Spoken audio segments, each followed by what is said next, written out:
God of War Ragnarok finally gets a release date. Skull and Bones comes out swinging with a huge announcement trailer and release slotted for November. This is the ALTF4 podcast. Yes, there are a lot of other podcasts out there about gaming and current events, but none of them are this cool. This is ALTF4. ALTF4. Video games and current events are our life. It's what we live for. Are you ready? Let's do it. And now your host, a coffee-loving, scotch-drinking, cigar-smoking gamer. This is Duperzo.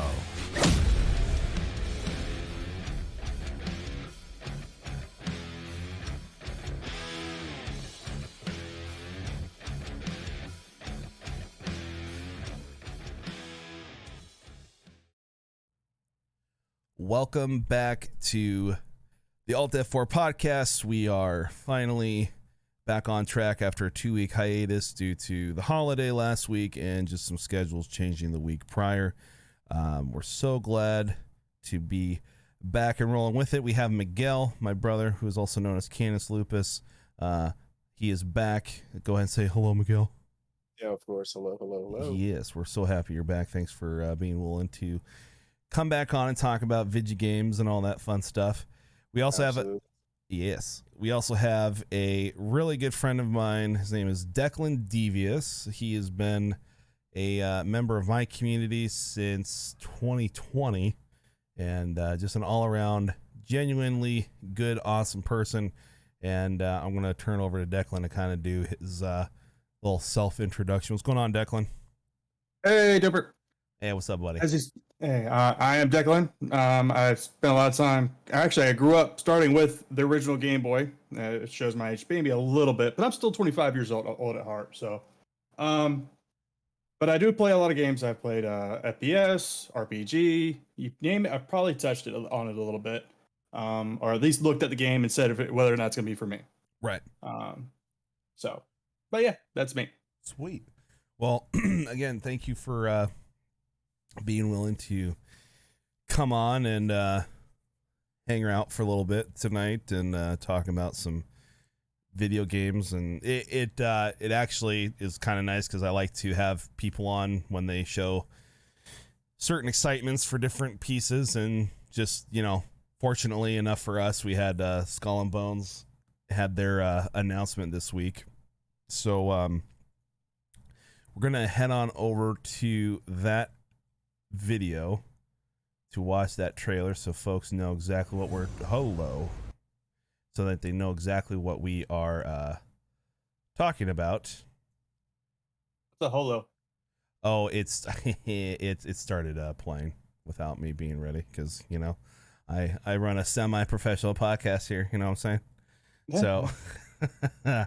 So yeah, we're gonna watch the trailer and we'll get into the nitty-gritties of this very long-awaited game since it was announced a few years back. So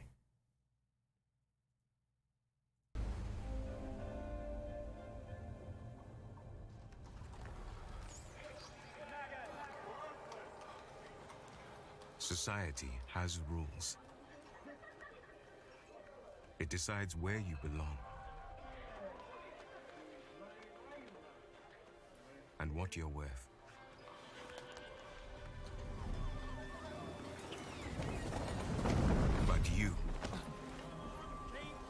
You can chart a new course.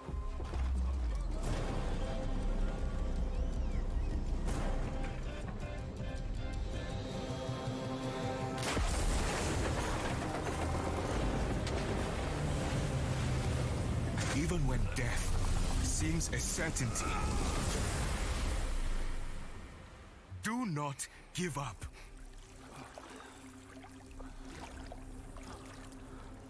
On the shores of a new world, you awaken.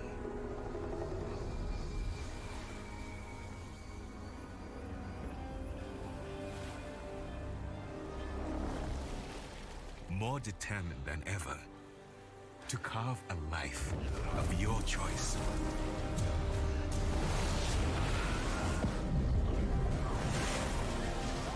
Fighting under our own flag, we will take what's ours.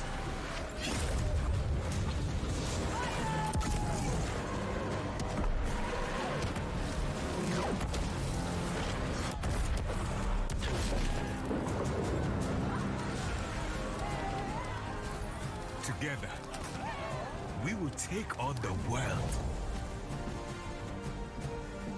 Society may have rules, but today, you decide where you belong and what you're worth.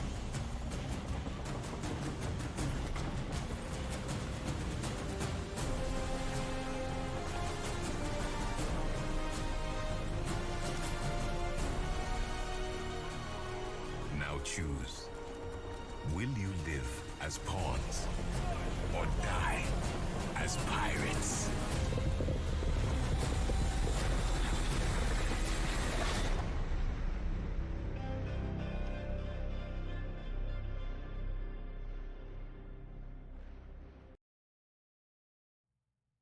Okay, that is a pretty cool trailer, not gonna lie. That scene where they're out in that bay and that pirate ship just like cuts left real hard and just flame throws the other one.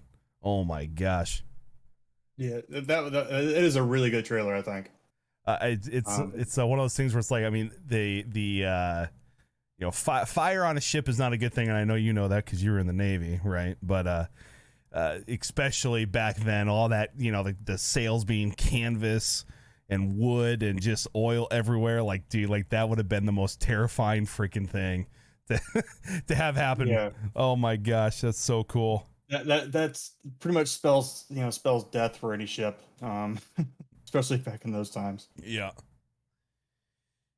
So yeah, Here's a question. So like, is this like character that we saw supposedly, is it like a single player like experience, or is it like full multiplayer? I don't know. Like, no, actually, it's sort of a hybrid. It's not really a full single player or a full multiplayer. It's not like, it doesn't kind of go in between the two. So it's based off what the actual gameplay trailer showed us. They actually did a gameplay video on it, and it's sort of a mix. So you can do story, not story, because they don't really have a full story for it. It's like a choose your own adventure. You go pick up contracts and you go other places. The main guy that's in the video isn't, definitive of your design of your character either, because you can customize your character.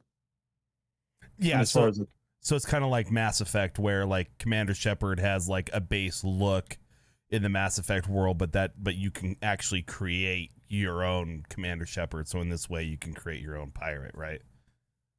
Yeah, based on what they showed, yeah, it's just you get your own name and you have your own pirate look. That's all there is to it. But there isn't like an actual true storyline for this game. They've already went out and said that. They decided to do like, okay, here's some contracts you'll get from certain people, which will, you can end up deep diving into maybe their reasons for being pirates.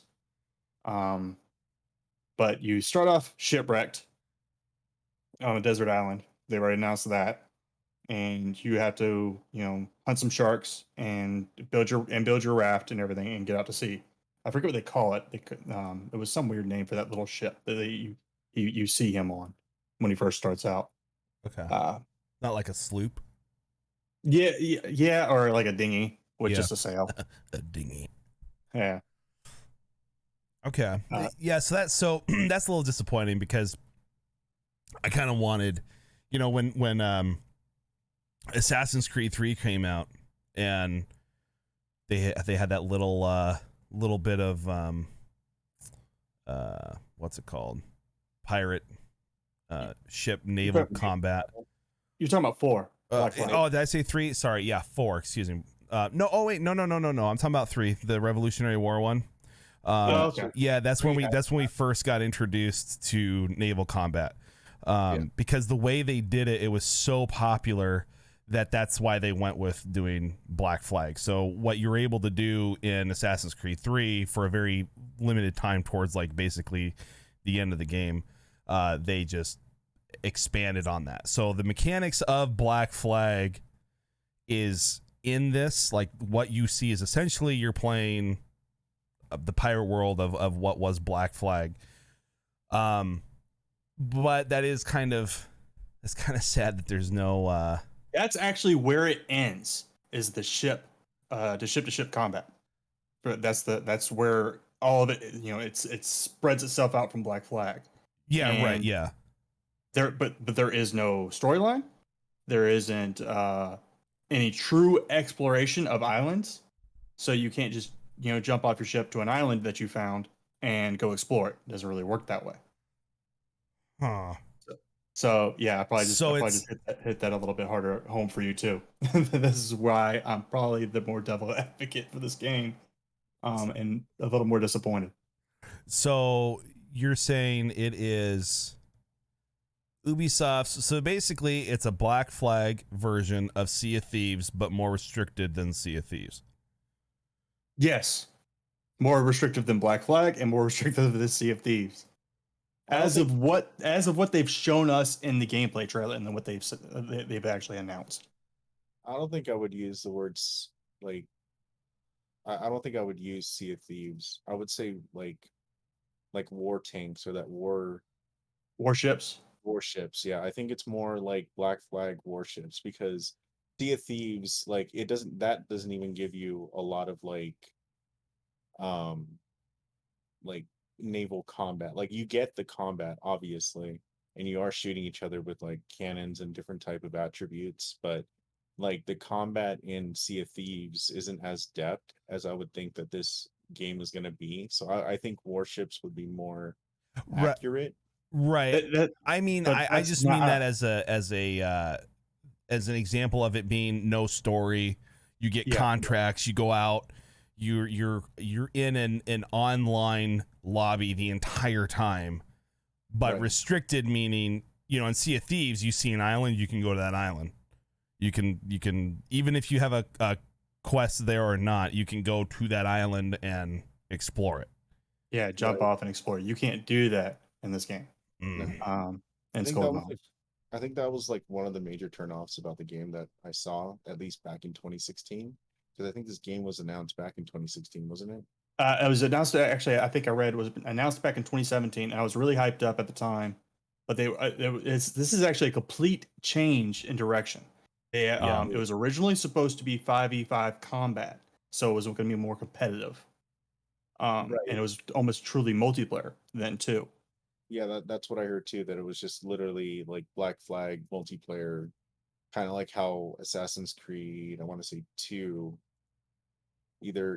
Revelations, where they had the what was it, the Animus battle, you know what I mean? Oh, Like you mean where you could do, like, you could be assassins versus each other. You could hide in the crowd and stuff like that. Exactly. So I really enjoyed that. it was a great game, absolutely. That's why I thought, Skull and Bones was going to be in the same department, but unfortunately, from it being pushed back almost 3 to 4 times already, and then on top of it with the less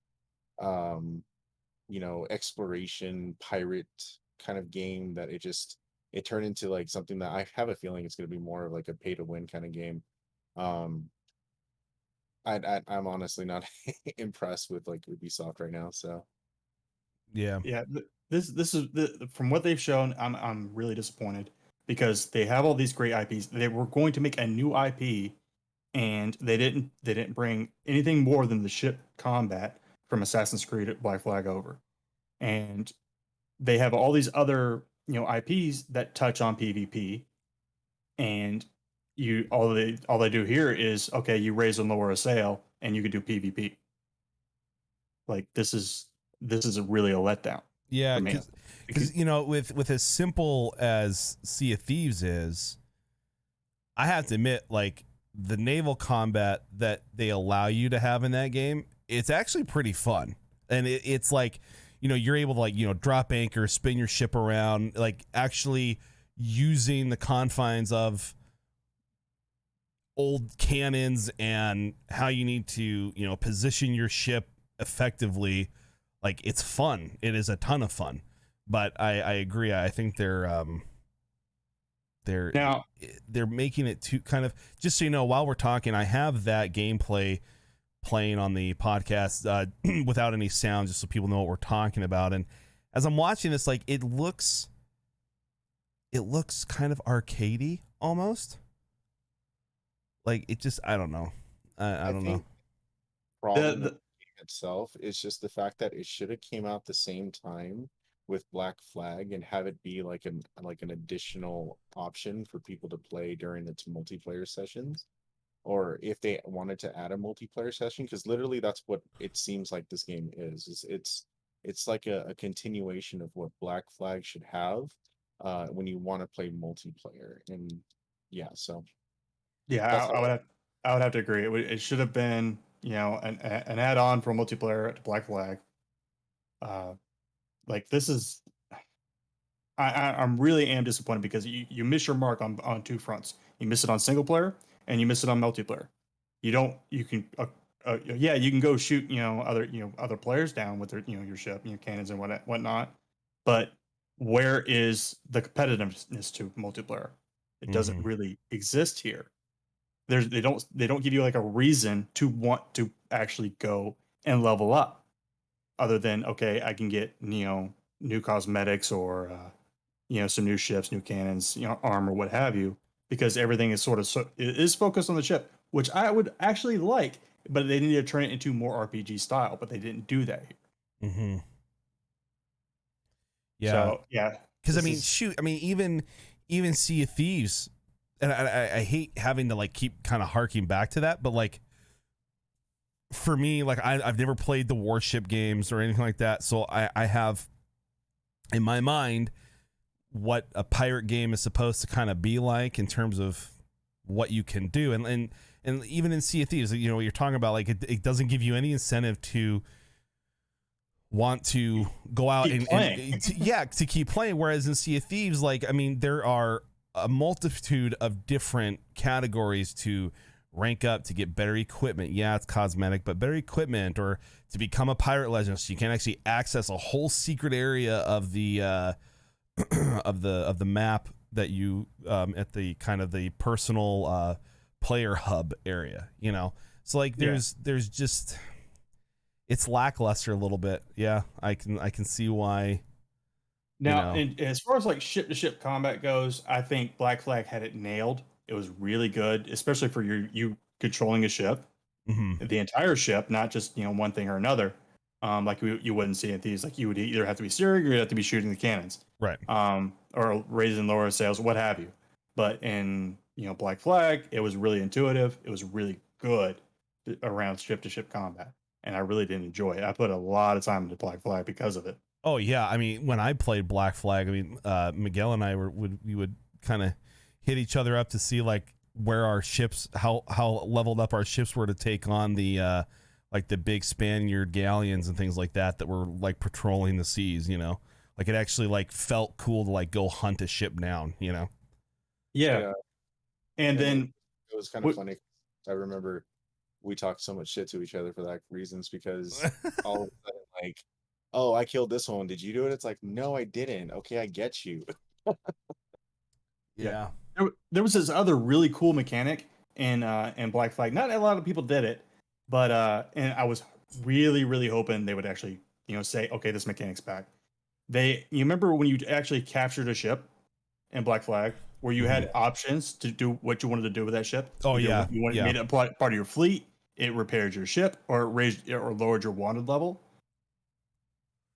Where's that? That's a huge missed opportunity, because when you took it to your fleet, you could actually go down into your ship and send that ship off to go collect, a bounty of some sort. You would go get money, materials, something. And I think that was another big missed opportunity here, because you actually could do that from your phone from an app at one point. That's right. I remember that. Yeah, and I was doing it like Yeah. crazy when it first came out because Yeah, because it was kind of like enjoyed it. on World of Warcraft where you could have like your during Legion you could do like your war party, you could send them out and like you could just do it from your phone, so like by the time you got back home from work or whatever, you could have the resources that you've been looking for. Man, Yeah, I think dang, dude. Yeah, one of the there's a things that I have issues with, at least like for just to I guess clarify more than anything, is like these pirate games that are coming out now. I honestly I feel like a lot of these games that I think it missed its mark first off, because this game should have came out 4 years ago when Atlas came out. You guys know what I'm talking about, right? Oh Like yeah, Yeah. Atlas. Yeah, Yeah, yeah. yeah. So I think it missed its mark because Atlas itself was having like a huge issue, obviously because they were like, Lost or Arc hasn't really been doing so well, but it automatically like went into like the Game Pass, and all of a sudden it became like the game of the year at one point. And then all of a sudden, they announced that they had Atlas, and like, oh, it's another, pirate ship game that's coming out. And then literally during that time period, you had Skull and Bones. It was like the perfect time for like all these games that have, like the piracy kind of, games. And honestly, like now that Atlas is out, there's really no purpose and point of actually playing, Skull and Bones, because if you really want to be a pirate and do the exploration and not let it be like Sea of Thieves, you literally have Atlas. So Yeah, you're not I think I wrong. tried Atlas at one point and I was a little disappointed because it was so similar to Arc. absolutely. But I was really, really hoping for this to be, for them to basically turn Black Flag into multiplayer, and they didn't do it. And they just missed the And mark. Yeah. Yeah, it just misses its mark. Mhm. there was a lot of little things that was in Black Flag that I really enjoyed. You remember like this, when you would do like the fast travel portion of the ship, where you would sort of zoom out and you would Yeah. see the ship move along. Yeah, You and remember when the sea shanties would start up. they and would stuff. see the shanties, and they said that they were going to bring shanties back into the 5v5, but we actually see that in the gameplay trailer that they do that, and you don't hear anything. Dude. You know what? Like, honestly, if you want a good pirate experience, just go back and play Assassin's Creed Black Flag at this point. Yeah. Like if Yeah. you want the pirate experience of Ubisoft back when they actually made a good game, go back and play Black Flag. Even with its kind of dated graphics, you'd still probably have a better time than what this game will be giving you. I wouldn't have cared if they would have brought that game back and added multiplayer into it and kept the graphics the same. No, what they should do is remake 4 and add that as its multiplayer. Yeah. Then it would make 10 times more sense, and they would get way better revenue for like whatever they want to announce later down the line. Because Yeah. like you just said, at the end of the day, it's better to play something that doesn't need to be, I mean, yes, it is dated, but even updating the graphics, you don't have to add the additional things that you can do like in Valhalla, which by the way, that's another game that I'm not really too happy about. But We don't talk. We're not going to talk about that because you're going to get no, slapped through the well, I'm computer. just saying in general for just like Ubisoft itself, like Ubisoft is just, I don't know what's going on, but yeah, so if it's really going to get down to it and you wanted to make money out of this, add-on, because it's not a full game, then like remaster or just remake either or Black Flag and then add that as a multiplayer. Yeah. Absolutely. Because during the pandemic, I literally sat in my basement for like a week, and like I'd wake up at like 7 a.m. and play till like 7 o'clock at night, and I played all through Assassin's Creed Odyssey, and then I was like, oh man, the ship combat's pretty dope, even though it's like ancient Greek. I was like, you know what? I think I have Assassin's Creed Black Flag on my PlayStation library. Let me go back and check. Sure enough, I did. Re-downloaded it and played through it again. It was a blast. Like, even though it was like, you could definitely tell it was dated, but like it was still a ton of fun to like be a pirate on the open seas. Like it was good. Yeah. Like they said, I feel for Ubisoft Singapore because they were told Like they had to make a new IP, and this is what's really disappointing because that particular studio has had a ton of issues over the years, with pay disputes, gender discrimination, and they were hit really really hard for the past few years, and then they finally get their game released, and then they give us this, and it's just so disappointing. I'm hoping that I'm wrong. Please let me be wrong on this. Let them come out and say, okay, we're adding this, this, and this, and this, and then you're giving your exploration and giving you a reason to spend $60 for the game. Not the 90, the $60 for the game. Because the 90 actually gives you 2 more story missions. Why? Because you're already going to be struggling with content. Why make us pay $90 for 2 more missions? I like that. This is just a cash grab at that point, and it's gonna fail because of mainly due to your release date. The release date is actually going to be horrible. We got too many games coming out this year that are going to blow this out of the water. Dude, as it stands right now. It's coming out November 8th. You want to know what comes out a day later? God of War Ragnarok. Like that on like now Grant, now hold on. Like they obviously don't know, okay, but like God of War released it a day before Skull and Bones, I believe. Like, hey, like November 9th.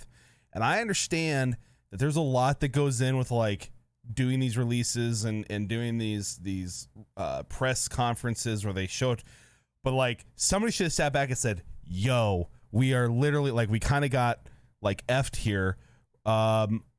There's no way we can compete on a weekend sale wise with God of War, one of the most anticipated freaking games since 2018 when the first one, well, not the first one, but when the reboot came out.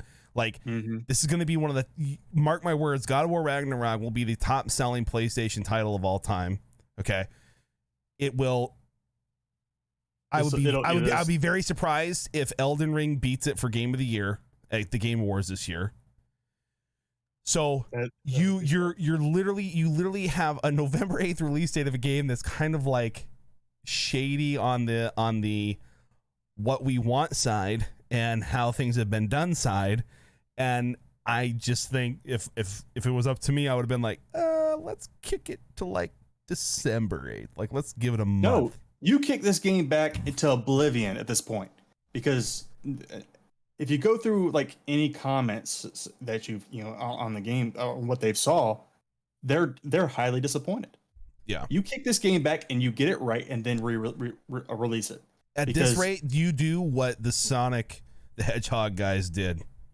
Yeah, you get that ugly Sonic out of my movie, please. All right, and you get it fixed. You bring back the full exploration. I'll give the blueprint. Bring back the full exploration and make a PvP area on the map, and then give them a reason to go there and get your loot out. And you know what's funny about that is they would have no problem in implementing that because of the Division. Yeah, the Dark Zone exists for a reason. Yeah, Division. I think the Division was probably one of it's probably still really really underrated as far as games go. I agree.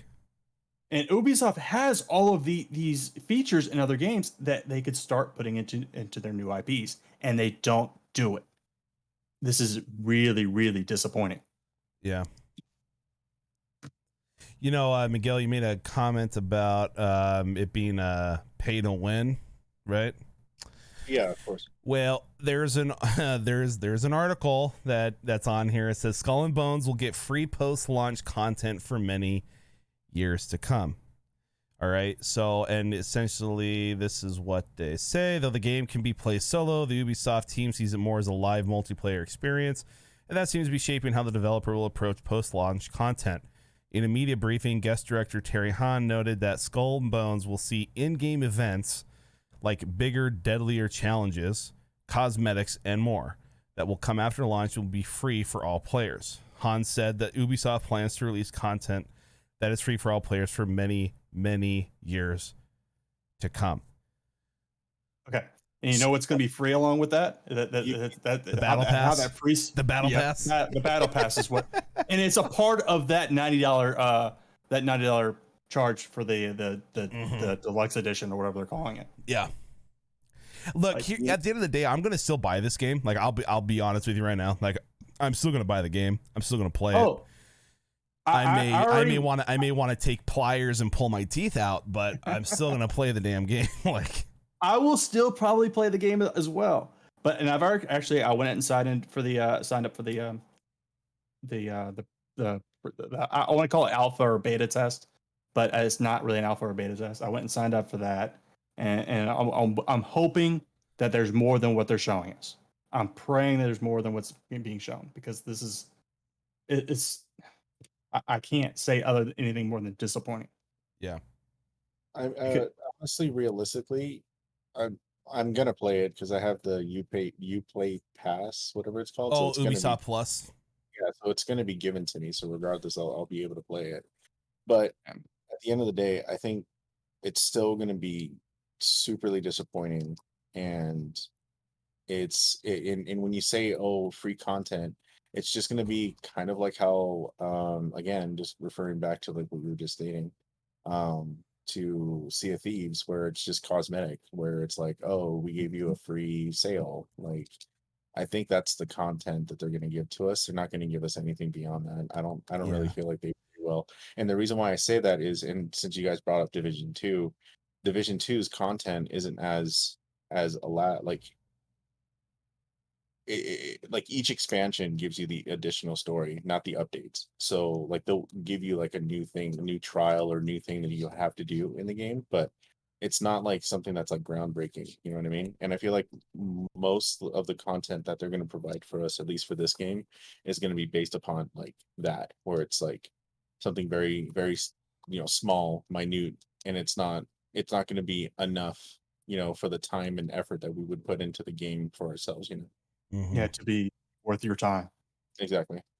I mean, and that's the thing at the end of the day, obviously, like I said, it would just be better for them to do something with it, because just it alone as a standalone is not going to make it. It's going to end up dead on arrival, just like what's that Amazon game that came out just recently? New World?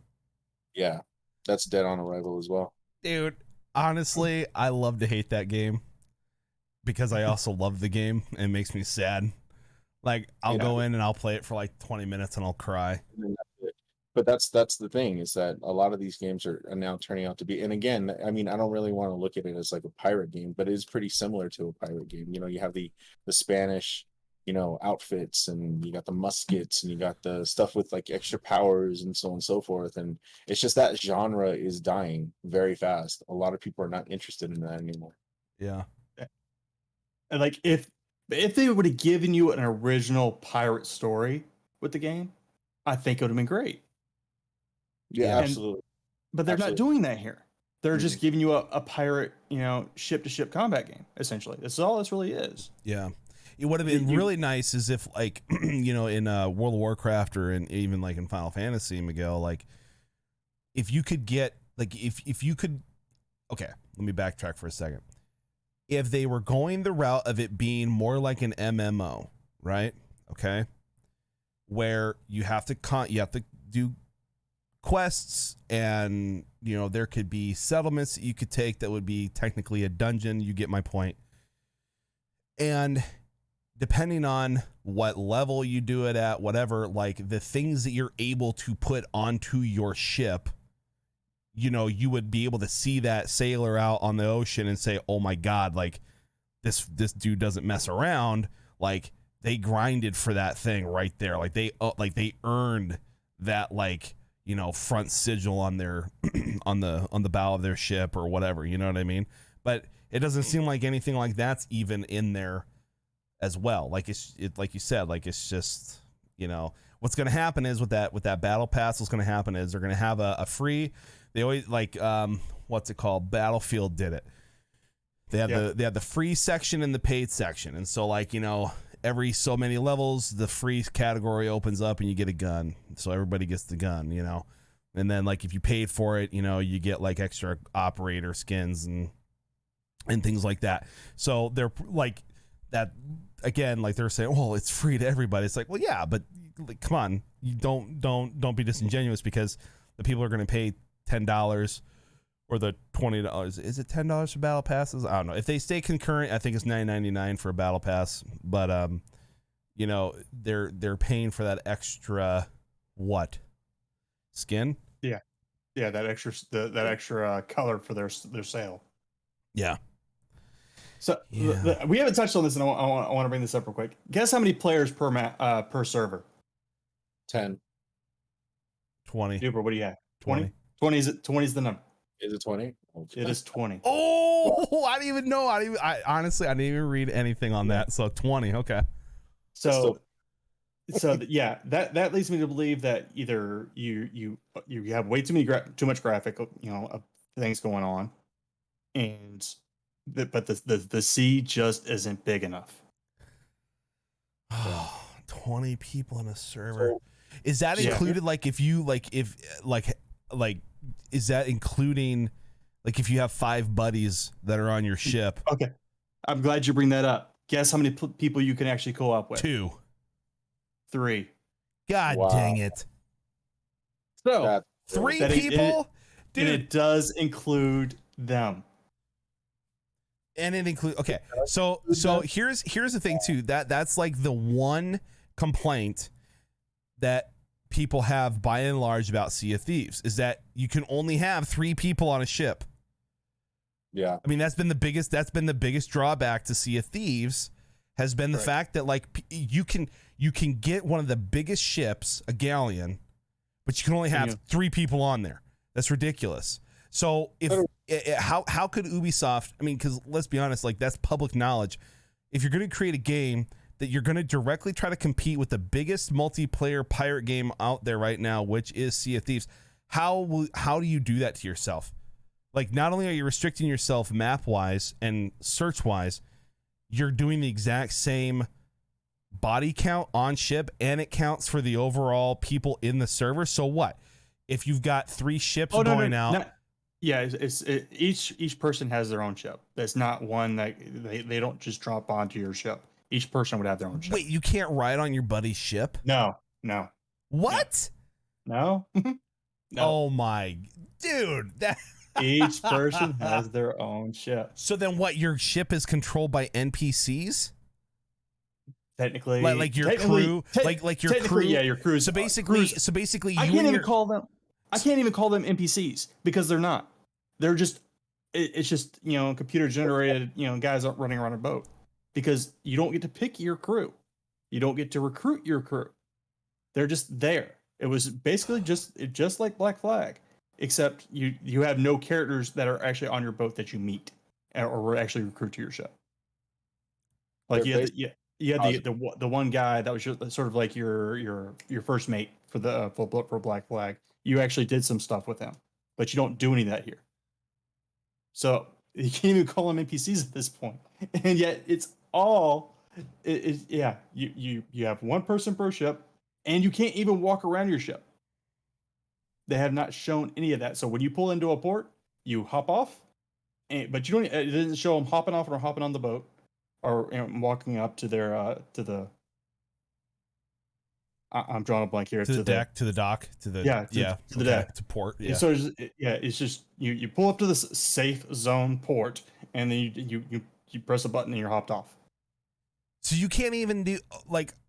No, that Black Flag, your ship would like you'd come up and they'd be like, you know, Captain's getting off the ship, and like the ship would like start like sliding up. You could like walk up and walk off. You can't do that. No, that is that makes me mad. Like, oh my gosh, like how do you sit in a conference room creating a new IP and you literally miss all the big points? Yeah. Oh my god. They give you social hubs for outpost ports, what have you, and that's the only time you can actually get off the boat. Oh, excuse me, I take that back. I did read an article that covered a little bit more. There are certain things where you can go get clues for like treasure maps, and you would be able to hop off onto that island, and then you can go search for your treasure. But that's it. Like, this is Oh my god. it's ridiculous, isn't it? So I didn't realize think, it was that bad. Go ahead, Miguel. Sorry. like, just a quick note from me. I mean, just to go back to like how you said, like, if they added these add-ons into the actual game, maybe it would have a little bit more of a premise. But to me, I think, like, for like my final note, at least for this game, if it would have been more like Eve Online, I think it would survive a lot better, because that is a multiplayer ship game, right? Like airship game that you do get to create your own, your own ship, and basically add things to your ship, and it is something that you go from planet to planet, and there are, um PvP, like full loot stuff for these ships itself. Now, I've never played the game in general, but it's been out for so long, but it makes so much sense to have, if you want something that's naval combat with multiplayer, you can do it, and it is possible, and still have, you know, players engaged. Because again, uh, I'm more of a guy, like when I play my games, and I talked about this the last like podcast. Um, I'm more of an adventure kind of player, like FPS games are pretty difficult for me. I used to play a lot, especially with Jet back when like Modern Warfare 2 days, and it was great, and I lost my interest over time. But a lot of the multiplayer games, at least nowadays, especially like if it's like an MMORPG or even MMO FPS, because there are some out there. This game can be like that. It could be its own genre if it did have like a pirate MMO, in a sense of that form. But because they're doing it the way that you just said, just having three people, like small lobbies, like this game is, again, it's going to be dead on arrival. If this game was like Eve Online, where you had that multiplayer aspect of having, or at least the MMO aspect, you don't have to jump off your ship. Just let's just say that you don't have to. You at least Right. are able to like explore and get out and still do PvP and still be able to loot, like how you were saying, like, you beat that ship down just like in Black Flag, and you could either, recruit it or do this or whatever you want it to be. And that's still, a lot better of an idea than what we got in front of us right now. Yeah. And that's where it struggles, because you only get 20 people per server, and that's scary, because they've already said it's in the middle of the Indian Ocean, and that's it. You have all seven seas to work with here, right? It's seven seas, yeah. And so you just did you did the Indian Ocean, and that's it. I mean, Right. Even a non-popular, like, okay, like I get like there's a vast ocean, okay, but like the Indian Ocean's like, okay, so then if you're gonna put us in the Indian Ocean, even though everybody, when they think pirate, what do they think about? The Caribbean time frame of piracy, right? right. If you're not gonna do that, but what they also don't understand is what people, who are just emphatic with, Pirates of the Caribbean, and that's their only like onset. If they're gonna do the Indian Ocean, then they needed to do some form of a story background as to why they're there, like with the whole East Indian Trading Company and all of the things that entail with that. You know what I mean? Like there has to be context as to why you're in that particular part of the ocean, if you're not going to use the most rehashed, reused, even though very popular, and I would still love it, Caribbean era style of piracy. Right. Like it's crazy. They're not doing that either. No. The East Indian Trading Company, as far as I know, does not exist in this game. But there is a premise. There's supposed to be some sort of premise. Up on an island. That's the biggest premise. Remember? Shut your mouth. Shut your mouth. Yeah, and like Captain Jack Sparrow, he wrestled two sea turtles together and used his hair to tie them down and came into port. So instead of actually calling it a what is it you guys called it earlier? The small ships? Sloops. Sloops. It's just sea turtles is what he used. Yeah. No, he used his hat. his little pointy hat. Looked like his hair. You know, like and you know what? Like, I love pirates. Like, and I don't mean it from like the nerdy standpoint of it. Of what, like, when somebody nowadays says, "Oh, I love pirates," they think of Pirates of the Caribbean, and I'm not knocking Pirates of the Caribbean because it's a fantastic movie series. I love Pirates of the Caribbean. Oh yeah. But like on my hat right now, I have Blackbeard's flag, his Jolly Roger on my hat. I have Blackbeard's flag framed in my basement. I have a flag with Blackbeard's skull and his beard is on it. Okay, like it's just a skull with a beard and hat, and it says "Burn the ships." Okay, like I love that mentality, like the whole no quarter, like you mentality that pirates had. Like I love that. So it's like, dude, give me a game that I could just crack some skulls with. Hence the game Skull and Bones, you dummies. Yeah, they didn't give us that. They didn't give us really any realism to it. They the whole story is, oh, you're shipwrecked and you start off on this island. Which is exactly how Black Flag started. Which is exactly how Sea of Thieves started. Which is Black Flag actually started. Yeah, Black Flag actually started like with their missions. They actually got into a chain gang or something at one point. Well, but no. Hold on though. But he was coming over. He was doing mercenary work. But the ship, when you actually get control of him, the ship had crashed on the island. Oh, he had shipwrecked, and then he found out that this person was a Templar, and then you know what I mean. And then like he found the ship out in the bay because there was a trader that was like, oh, I need help. I need somebody to command my ship. And so he's like, okay, I'll take your ship, but it's mine now. You know? Yeah. Okay. All right. Yeah. Okay. So but out of all the different reasons that the pirates became pirates, you went with shipwreck. Right. Yeah, I was gonna say, all I'm saying is the most common like thing of well, the pirate woke up one day and he was shipwrecked, marooned on an island. How did he get out of it? If they didn't go the cinematic route, and if they actually gave us a realism to this game, I would love it. Yeah. If they would went the Black Sails TV yes, show. I was just gonna say, if they went that route. Oh. Then this game would be phenomenal. Dude, because I was just going to say, man, like there's that scene, again, that trailer, not the gameplay trailer, but that trailer where that ship, it just like comes into the camera frame, just big hauling,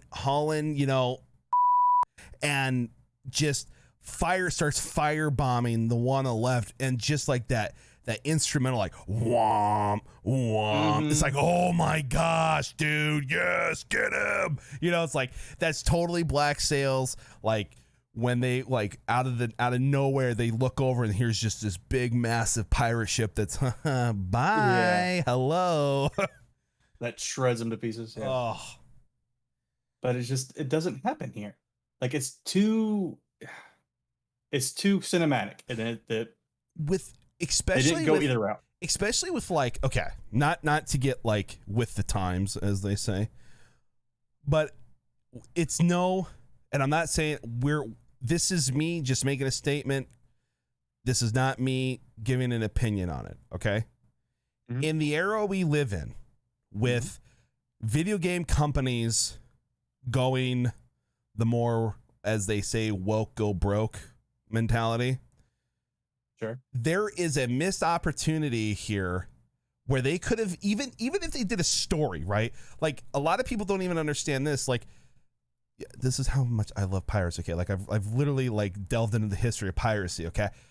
Not a whole lot of people know that the only reason that pirates were hunted down by the British government was because, one, they were ex-military. They were marooned after the Spanish War. Second, they didn't care until the pirates started freeing slaves on ships. Yeah. Until the pirates started attacking the biggest cash cow that the Royal Crown had, which was slavery.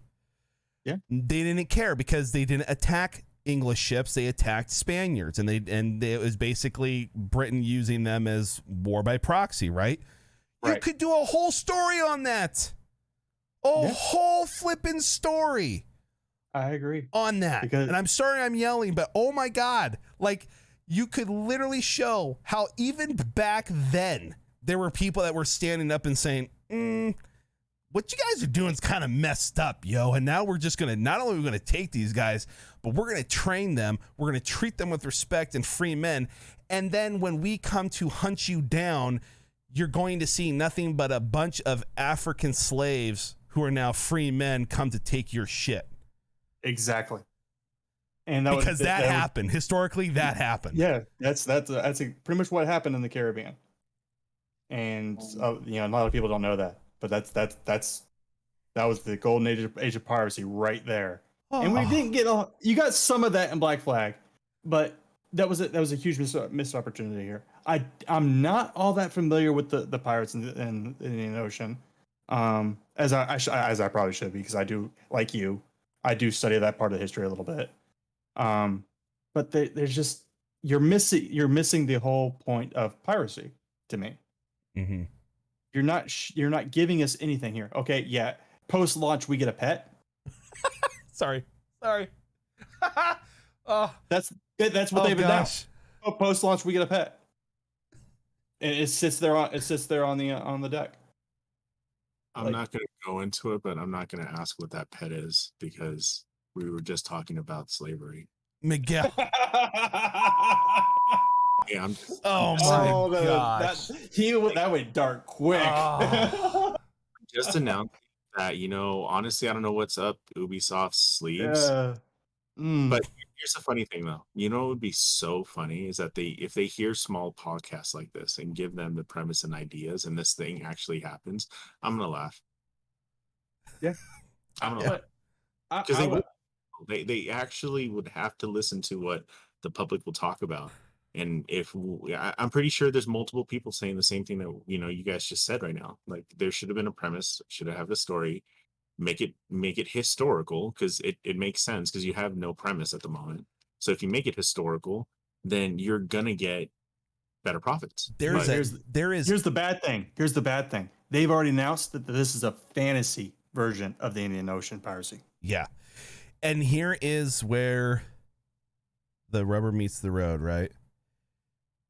Because Miguel, you're talking about, like, the historical side of things. What is the most popular, overdone, rehashed wartime concept in a video game? World War I or World War II. World War II. But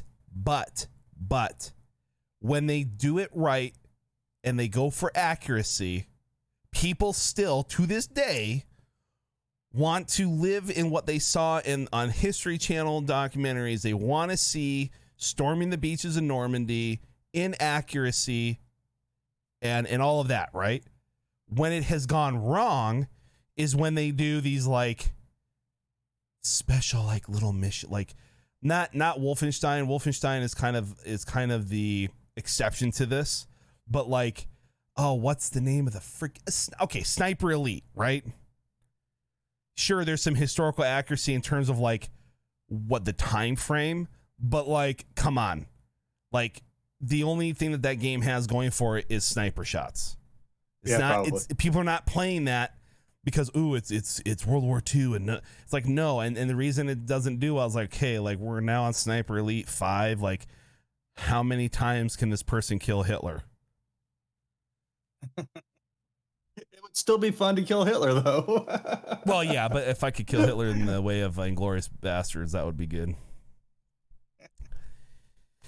Oh, man. Yeah, that's, here's the thing, too. Like, when we were talking earlier about, before the podcast,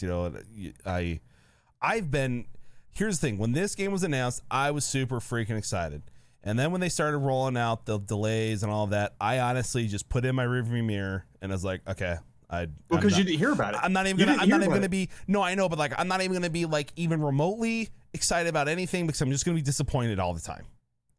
Yeah. So when you reached out to me, it's like, dude, it's being announced this week.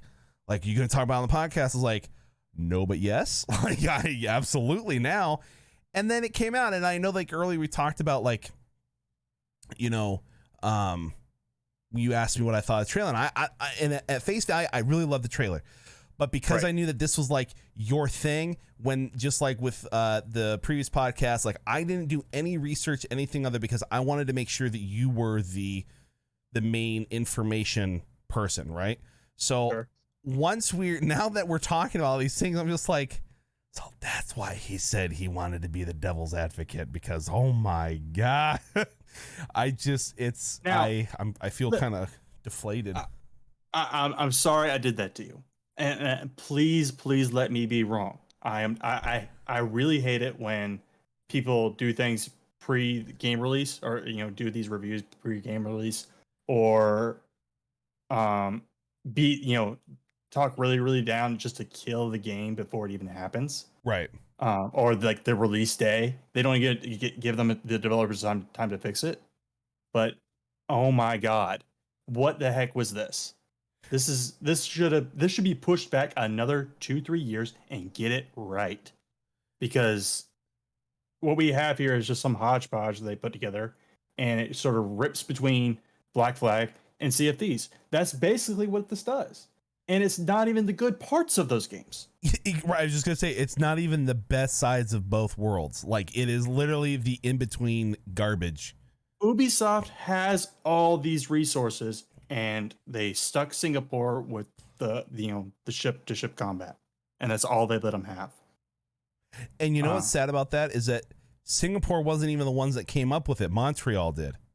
Yeah. Montreal, the ones that did Black Flag, the ones that did Assassin's Creed Origins, the ones that did Assassin's Creed Valhalla, the most 3 successful Assassin's Creed games of all time, and they don't even remotely like get their advice, or at least have like somebody from there to say, well, listen, this is kind of how this works, because we created this from the ground up. Like, we set the standard for how this operates. Yeah, I think they, like I said, they took the guy from the ship-to-ship combat, and I think they took him over to Singapore, and I think that was it. A few years ago, I think the creative director changed, and that's when the new direction from 5v5 to this, whatever this is now, changed for the open world. Oh, excuse me, they called it the open world exploration. Come on. Again, they should have had open world exploration, and then you get into the part of the map where it then drops down to 5v5. Yeah. Or even add some kind of risk to what you're finding out there, just like in Sea of Thieves. Like, when you go through and you're searching for chests and skulls and all those things, and you get your ship loaded up, the most gut-wrenching thing ever is when you look off on the horizon and there's 2 freaking galleons coming to you. Yeah. Because you know what they want to do. Yeah. And they did that in Black Flag. You remember? Like, they had the legendary ships. Yeah. Off in the distance. Like, they kind of did that. Like, they if you want to keep going, you want to keep playing, here's these legendary ships. Boom. Yep. Go get them. And go see, go test your metal, because they were really difficult. I think I only got like maybe 2 or 3, and I think there was like 4 or 5 total, something like that. Wow. And this is just, it's disappointing. I can't say, like, I'm hoping I'm wrong. I'm hoping that when this game releases, they really thought this through, and it's amazing. Yeah. I really, really do hope so. But from what I've seen out of that gameplay trailer and what they've actually said, that's not where we're getting. No, we're gonna go the routes of Cyberpunk. I take issue with that, because I loved Cyberpunk. Yeah, but like, it's, I mean, okay, but here's the thing. They failed because what people expected. And yeah, but also unkept promises and things like that. And like, I mean, dude, like when they did their patch notes, their patch had over 500 items that had to be addressed. Yeah. 500. What are you talking about? Like, now, don't get me wrong. I have since played it through since they actually came out with the PS5 version, because I had bought it on the PlayStation, and it was virtually unplayable. Right. And so when they did the whole thing, I was like, okay, you know what? Like, and all of the fixes came out. I went through, played it. You know, it's a good game. It is, but it shouldn't have taken as long as it did to become a good game. That's all. no, That's all I'm no. saying. That's all I'm saying. When it comes to when I'll I'm say saying that. this is going to be like Cyberpunk, I'm saying is that what's going to happen is it's going to launch. It's going to have a very. I would if it wasn't launching a day before God of War Ragnarok, I would say it's going to be a mediocre launch. This is going to be a horrible launch just because of the title that comes out the next day. I mean, oh my God, like I would. Okay. But what's going to happen is it's going to flop. It's not going to get the sales that it needs. And then they're going to sit back and say, well, gee, what did we do wrong here? Well, let's go back and start asking the audience and fans on Twitter and on, different survey forums and things. And then over time, we'll finally morph the game into what it's supposed to be. And then it's 3 years after launch and the game's finally what it's supposed to be. Like, Now, we've gotten to here's the bad thing. Here's what I'm thinking is what's actually going to happen is that I don't think Ubisoft is actually known for going back and fixing their games like that. right. So when this launches, if they don't push it back and this launches, and from what we've seen out of the gameplay trailer, if it launches, it's going to die. Yeah. And they're going to and Ubisoft Singapore is going to be cut off as dead weight.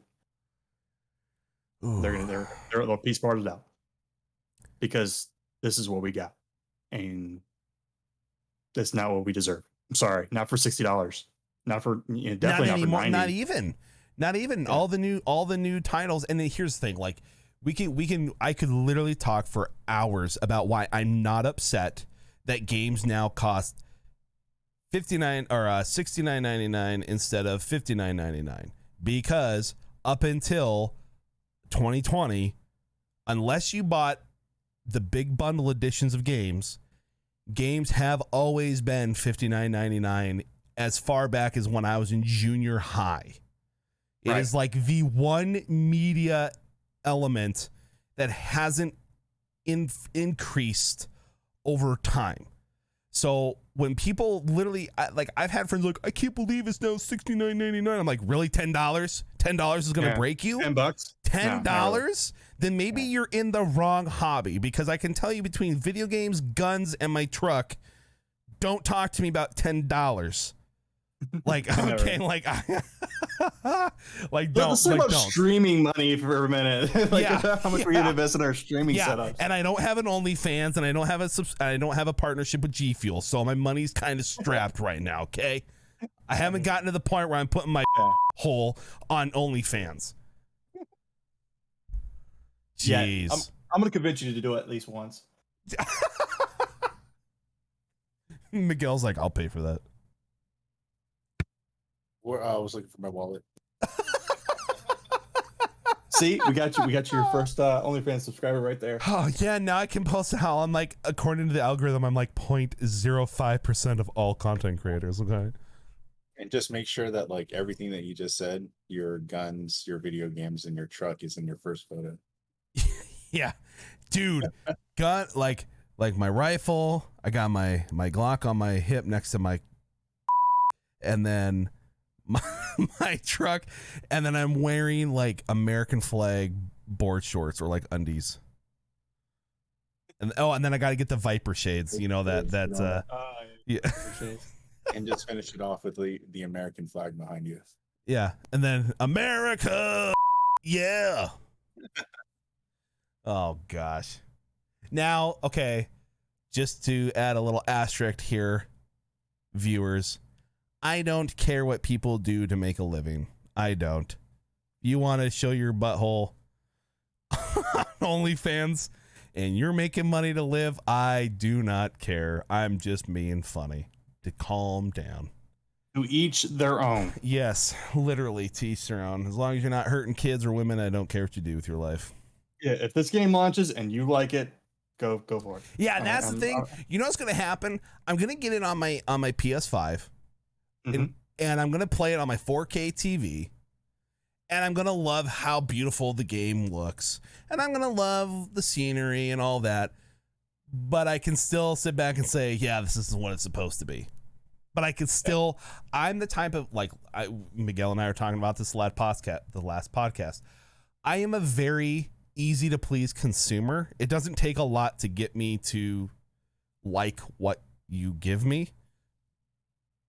Yeah, same here. So even with all my grumbling that we've been doing about the game, chances are on release day, I'm going to play the game and be like, wow, like this game looks really good. I like this, blah, blah, blah. But that still doesn't mean that I'm not going to be like, it should have been in the Caribbean. And there should have been a battle pass with Captain Jack Sparrow as the final 100 character level. Like, God. Yeah. No sarcasm, but yeah, I'll still play. I'm like you. I'm easy to please, and I always give things a fair shake. Like and I'm so easy to please. I'm willing I to play. still think that episodes 7, 8, and 9 of Star Wars is good. Okay, like that's how easy to please I am. Like I get how like not really good they are, but I still like it because it's Star Wars. So Yeah. I'll still like it because it's still pirate related, but I'll still have that like back of my mind, like, God dang it. All these missed opportunities. Your standards are very low, or very, very low. Very lure? Well, at least I speak English, my guy. Very lure. We'll say that. Yeah, it is very lure. I mean, Very lure. Man, we got, dude, since they just make up words nowadays, we could just add that to the make up word list. You're very lure. No, I think this game's gonna hurt women and children. So I think it's gonna Stop it. wow. Oh my gosh. This is the reason we have gun violence. You guys. we are digressing right now, okay? I know we are pretty fast and dark. Oh my God. It's like my first podcast, my buddy Nick was like, we were talking about hunting and guns and stuff. And I was talking about how, I hate as an avid shooter, hunter, somebody who's put between the ages of, since I was 7 years old, I've put well over 2,000 hours behind a gun, right? When people try to tell me that a 5.56 is this somehow buku beastie round, it's just like, you guys don't know what you're talking about. And so anyways, we're talking about that, and he goes, ballistic lives matter. And I'm like, oh my God, I can't anymore. Oh, jeez. Wow. Yeah. So don't worry, you guys aren't the only ones to cancel me before I get popular. So yeah, it's happened to me too, I'm sure. yeah. Mikhail's like, glad to help. You're welcome. So speaking of games that are, because I think we're pretty much wrapped on that. Yeah, like we've pretty much sunk the ship on that. Yeah, I could beat him at the mast. I could whip him at the mast, but yeah, it's not gonna make things any better, I don't think. Yeah, just go for the next day, that video game, the next day that's coming out. I think that sounds better. Yeah, so as we just discussed, God of War Ragnarok comes out on November 9th. We finally got a release date, which was kind of surrounded by some unnecessary hysteria on Twitter going into this week because the announcement was pushed back by like 2 days. And everybody's like, oh my God, it's not going to come out this year. It's like, no, it's going to come out this year. Like Santa Monica already said, no matter what, this game is coming out at the end of the year. So it's already going to be released. It's going to be fine. It's going to be fine. And it is. So we're going to watch that clip real quick and we'll talk just briefly about it.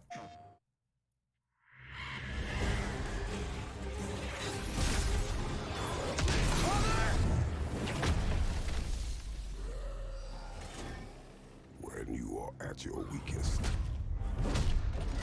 when fear and doubt are a burden too heavy to bear. remember this. You are not alone. Rated M for mature. Oh my gosh, that's amazing. Dude, like, just with seeing Fenrir right now. Oh my gosh, dude, Fenrir's. Oh God, it's like, and you know what, like, and that's kind of what I wanted to talk about with this game particularly is, okay, it's no mystery. I am a Swede. Okay, these like This is my people's mythology, right? When they released what Thor looks like in this game, and all of the Twitter mob haters were like, "Oh my God, he's fat." It's like, yeah, he's a beer drinking strongman. That's what Thor looks like. Newsflash: Marvel Thor is not accurate. Okay, Yeah. Thor in Norse mythology does not look like Chris Hemsworth. Okay, he is not a Greek god, not chiseled abs. Thor wishes he looks like Chris Hemsworth. And there wasn't a female too, by the way. Just you want to announce that.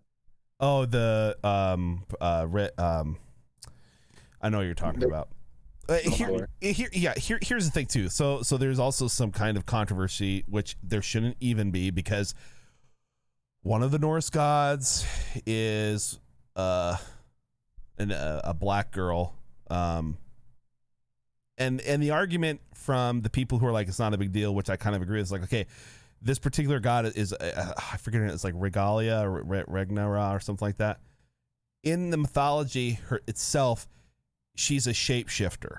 Okay, so she can change what she looks like, what she like, animal, human, whatever, right? So yeah, it really doesn't matter, and that's really the hill you're gonna want to die on. The only thing that I'm gonna say to that, though, is I would be hard pressed to believe that the people who are standing in defense of her, which I believe is a good thing, would be saying the same thing about that Egyptian movie that came out with Gerard Butler and Aaron Eckhart, where they played Egyptian gods, and everybody was upset because it's a bunch of white dudes. Well, yeah, I mean, I kind of agree. Like, I mean, it's Egypt mythology. Like, they should look Middle Eastern, but if we're gonna play under the concept of, well, it's gods, like they can make themselves look whatever they want, then why did people complain about that too? And I would, and based off of the things that I've read, I guarantee you that those individuals probably made a big deal about two white dudes playing Egyptian gods because whitewashing Hollywood, right? Which, yes, there's a history of that problem. I'm not making a statement on that anywhere. All I'm saying is just, why does everything have to be like, oh my God, there's a black girl playing a character? That's so dumb. No, it's not. Who cares? Just play the damn game. Like, just have some fun for once in your life. You know, it's craziness. It's craziness. Well, not just that either, but you know, it's an art, right? Everything is an art. Obviously, God of War, it has the mythology into the game, so obviously it's using some type of form of fiction. But the thing is that we don't know during those times what these gods look like, or what these people look like, or this is an art, right? There is no man out there like Kratos that just has these god powers and just destroyed everything and all so and so forth. Again, this is a story. This isn't something it's being depicted by these people, right? So just like how the Marvel movies, obviously the Thor that you see there, that's their depiction of Thor. So obviously it's never going to be the same. So for people to actually, really get into this whole debate of how certain characters should look a certain way, it's kind of ridiculous. Because I can say that, like, I get the comments about, like, okay, sure, you're absolutely right, correct. I mean, these are made up fictional characters, right? Okay, but like, if you go based off of demographics and where these things came from, you know what I mean?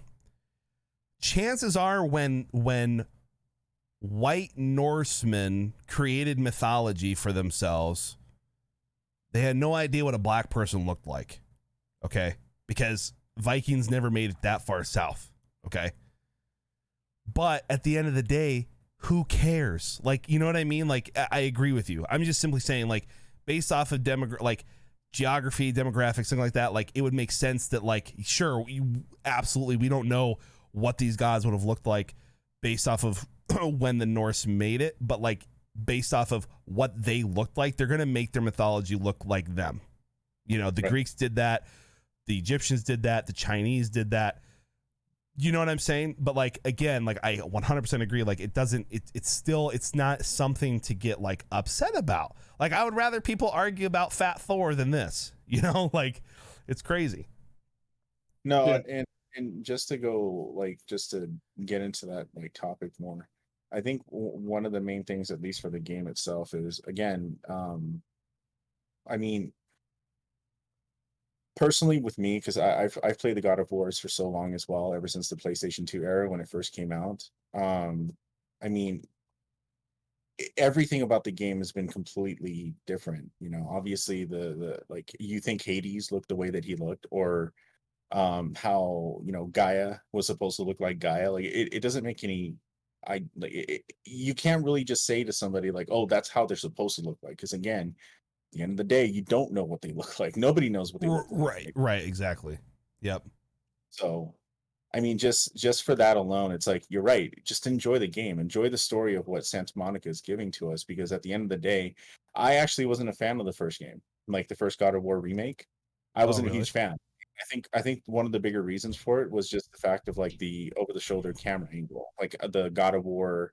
I'm sorry, the Gears of War camera angle. Oh, I you like the more top down look of it? just how it used to be. Yeah. It used to be a hack and slasher, just like Devil May Cry, just like any games that depicted itself in that genre, and that's what that game was to me. And then when I played the new one, it was kind of bad. I felt like, dude, like this kind of destroyed it for me. But then all of a sudden, right, when I had that first battle with Thor, I was like, holy crap, like this is amazing.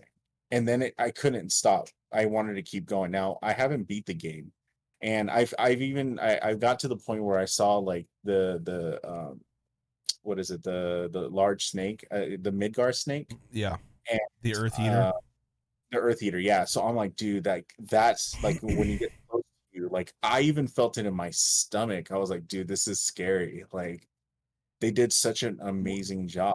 Well, and for me too, like even in movies, TV shows, like soundtrack matters a lot, right? Like it really does. Like it sets the tone for a lot of things. And I have to say, dude, like in that trailer, and I mean it's even from the first remake or reboot, just that bum bum bum boom bum bum, it's like, oh my god, yeah, yes, like, oh, let's go.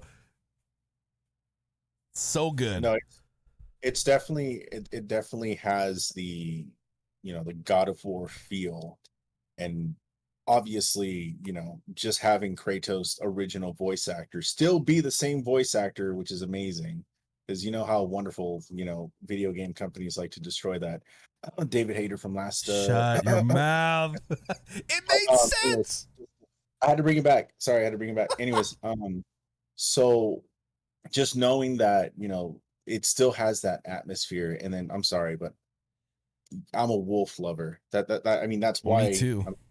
Like CanisLupus means gray wolf. Like anything with Fenrir, with anything is like that. Just like the first thing I saw in this trailer. I've already told Yeah. the family. I was like, when Sadie's gone, my next dog is a black German Shepherd, and its name's gonna be Fenrir. Like it's been that. Hell like yeah.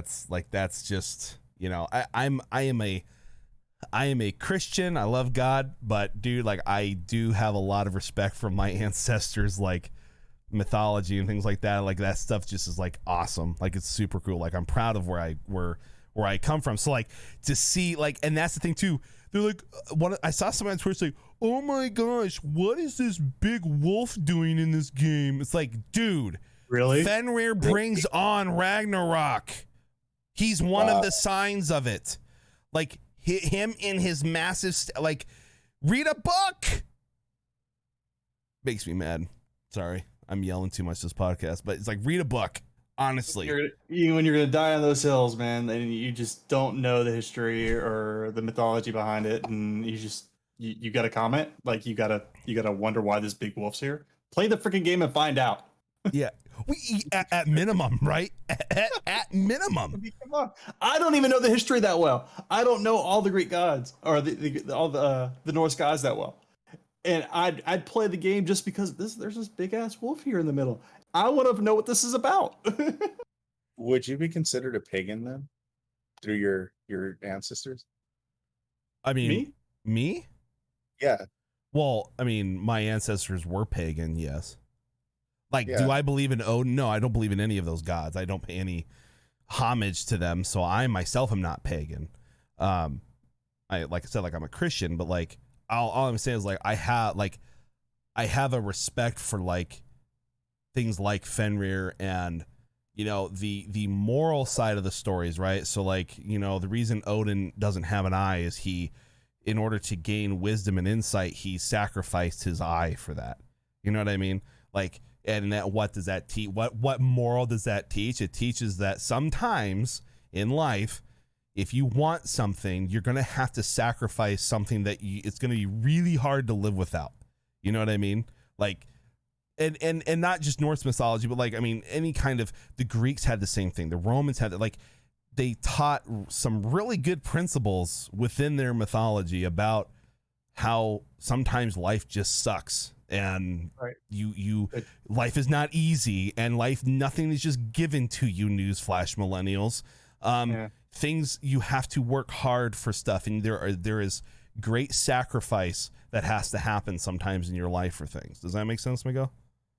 Well, not really, because Anthony Hopkins in Thor didn't lose his eye that way. I'm gonna kick you from this Discord call. You're on your first warning, child.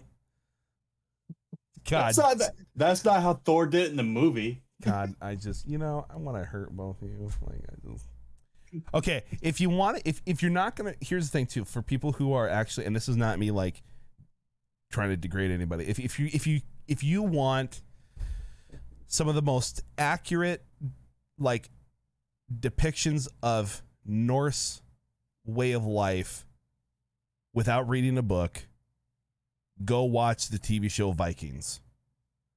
That is pretty good. very historically accurate to how the Norwegians and the Swedes lived back in the day. Except for the Blood Eagle. That wasn't a thing. Well, yeah. I found that out. Yeah. I found that out later.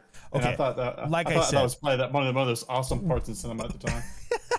Yes. I mean, of course, Hollywood takes its liberties with things, and they do things that don't quite jive with, I mean, hello, Marvel. Okay. But all I'm saying is, like, again, like, if you're not going to read a book, if you're not going to do like some documentary watching, the medium out there for it in the media space would be this game, because that's the cool thing about Santa Monica too. They're not just making a game. Like, let's just even go back to when they did the Greek stuff. Okay.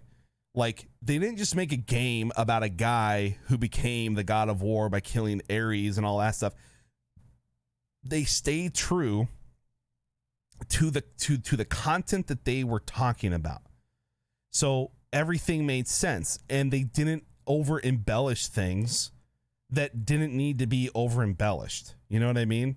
Like, it paid respect to Greek mythology. And now with Kratos being in exile in the first one of the first reboot, living in the northern country, they're paying respect to the Norse gods and things like that. So if you're not going to play the game, you're not going to read a book or go watch a documentary, go watch Vikings, and you'll kind of get an idea of just how kind of barbaric and savage my ancestors were. So, Right. So just to reiterate that real quick, American Savage, I love it. you're telling me that the Blood Eagle is not a real thing? It was not. It was never used, actually. Really? Really. I don't think it's actually possible. Well, okay, I had to research it. Sorry, but it didn't really depict it that form, but there is a form of a Blood Eagle, and they did do something similar to it, but I don't think it was the way that maybe the show depicted it. But there is a Blood Eagle. but the point is, it wasn't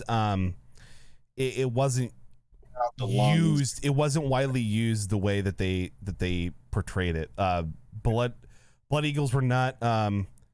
First of all, one thing you have to understand about Vikings is that their sole mission was to loot. Period. Loot and destroy cities. They didn't have time to execute and torture people on the road. Now, granted, did some of that stuff happen? Sure, but like when you look at what a Blood Eagle is and the amount of time that takes to do that to somebody, it just doesn't. It just by and large, for what Vikings did, they went in, they hit their target, they looted it, they killed and they pillaged and they raped. Sure, but then they left. They didn't stay and like just slaughter and torture the remaining people that lived. Not saying it didn't happen, but yeah. That's not what they depicted it on the show, though. I mean, the Blood Eagle, at least for what they showed in the actual like Viking show, was that they did it to a person that, to like kind of like how the samurais regain their armor by doing Sudoku. Seppuku? Sudoku? You mean seppuku? Sudoku? No, they're out there doing those numbers, that number chart thing. Oh, like how they did. Their samurai. Yeah. Sorry, Miguel. Go ahead. Sorry. Seppuku. Yep.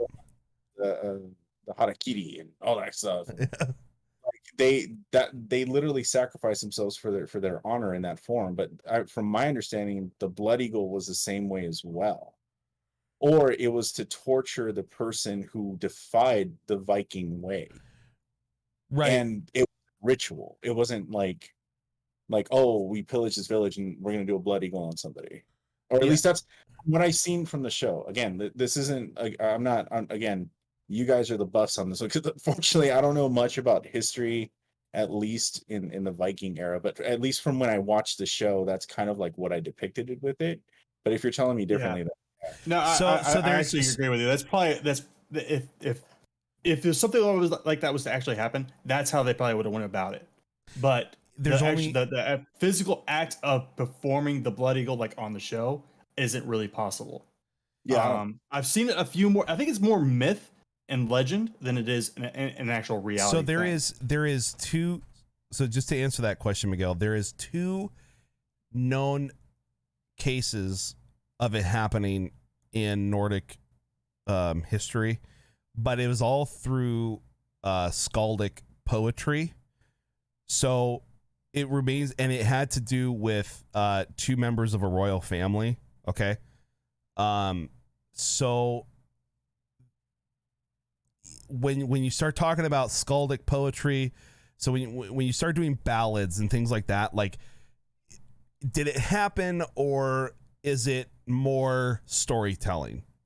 The act of a Blood Eagle is true. People have done that, but it's not necessarily, it's not something that is specific to the Vikings and what they were known to do, but it is something that does exist, sure. But again, like there's really not a whole lot. Let's put it this way. Even though it's real, even though in certain very limited cases it could have happened, because of how minute of a thing it really was at the time, especially the time frame that the TV show takes place in, like it didn't really make sense analogically for that to be like there. Does that make sense? Yeah. So in other words, unless Disney depicts it, then it's real. Got it. I dislike you so much sometimes. I just if it didn't happen to Disney, it didn't happen. Thank you. Oh my gosh. And by the way, Disney did do Sudoku on that one, so you're welcome. It saddens me with how big of a fan you are of the samurai that you even messed that up. Oh, absolutely. Dude, we were like, Sudoku. I was like, seppuku, boy. Like, oh my goodness. Oh. So, but yeah, so it's going to be, I mean, Miguel, you need to play through it. You need to finish it because it's such a good game. And they even, I don't know, have you gone to Helheim yet? No, but I will say that I have until when? The November 9th. 8th. The 9th. No, the 8th is Skull and Bones. No, he has until November 8th because the 9th the game releases. Well, so okay, it's a midnight release, right? All right. You're not wrong. I didn't get my time wrong. I got you. Jeez. I got you. So yeah, why? No, I'm just saying that I have until then. No, I think, like I said, the furthest I got was I got to the area where you could like use your boat, and you went into one area where it was like all black and white kind of in a way. Oh And yeah. Mm-hmm. yeah, and I beat that part. I got out of there. I was able to like harness its power, whatever it was. Again, this was back 3 years ago, so I'm literally just spitballing here. But when I went back, something happened to my son, and I'm trying to help him. I think that's where I'm at. Yeah. Okay. Yeah, I know where you're at. Yeah. Yeah. Let's I don't want just. to say too much Yeah. because let's say you have some audience that haven't really done. Yeah, and I also don't want to like spoil anything for you, but like you're getting to a part where some very awesome nods to the original God of War games come into play. Okay. So yeah. Well, yeah. So yeah. Thank No, you for not spoiling it for me because I still haven't played it. You're welcome. Awesome. You're so welcome. So yeah, I mean, again, like God of War has always been. God of War was like when I got a PS2, the very first 2 games I got was SOCOM US Navy SEALs and God of War, because that was that I just, and so ever since then, like God of War has been a huge part of my gaming life, and man, it looks so stinking good. I'm excited. I can't wait. Honestly, My PS2 game was actually, I had 3 games. One of them was Devil May Cry. One of them was God of War, and if I'm not mistaken, the last one was called The Way of the Samurai. If you guys ever played that, that one's actually pretty good. No, game. and I was gonna say I thought you were gonna throw out a Metal Gear title there, but for me, like yeah, Liberty? Huh? The Sons of Liberty? Yeah. I think the Sons of Liberty came out a year later, didn't it? When the PS2 came out? Yeah, that's what I'm talking about on PS2. Yeah. But I'm saying that like when I first got my PS2, those were my games. Oh, okay, gotcha. Yeah, because I mean, I was gonna say, I was like, yeah, I'm a big Metal Gear fan, but I got into it late. I didn't get into it till Metal Gear 3, and then I went back and played and all that. So, let's see, yeah, we've got. So speaking of, and honestly, I only pulled this article up, Miguel, because when we were doing our kind of pre-podcast meeting, you had mentioned microtransactions, right?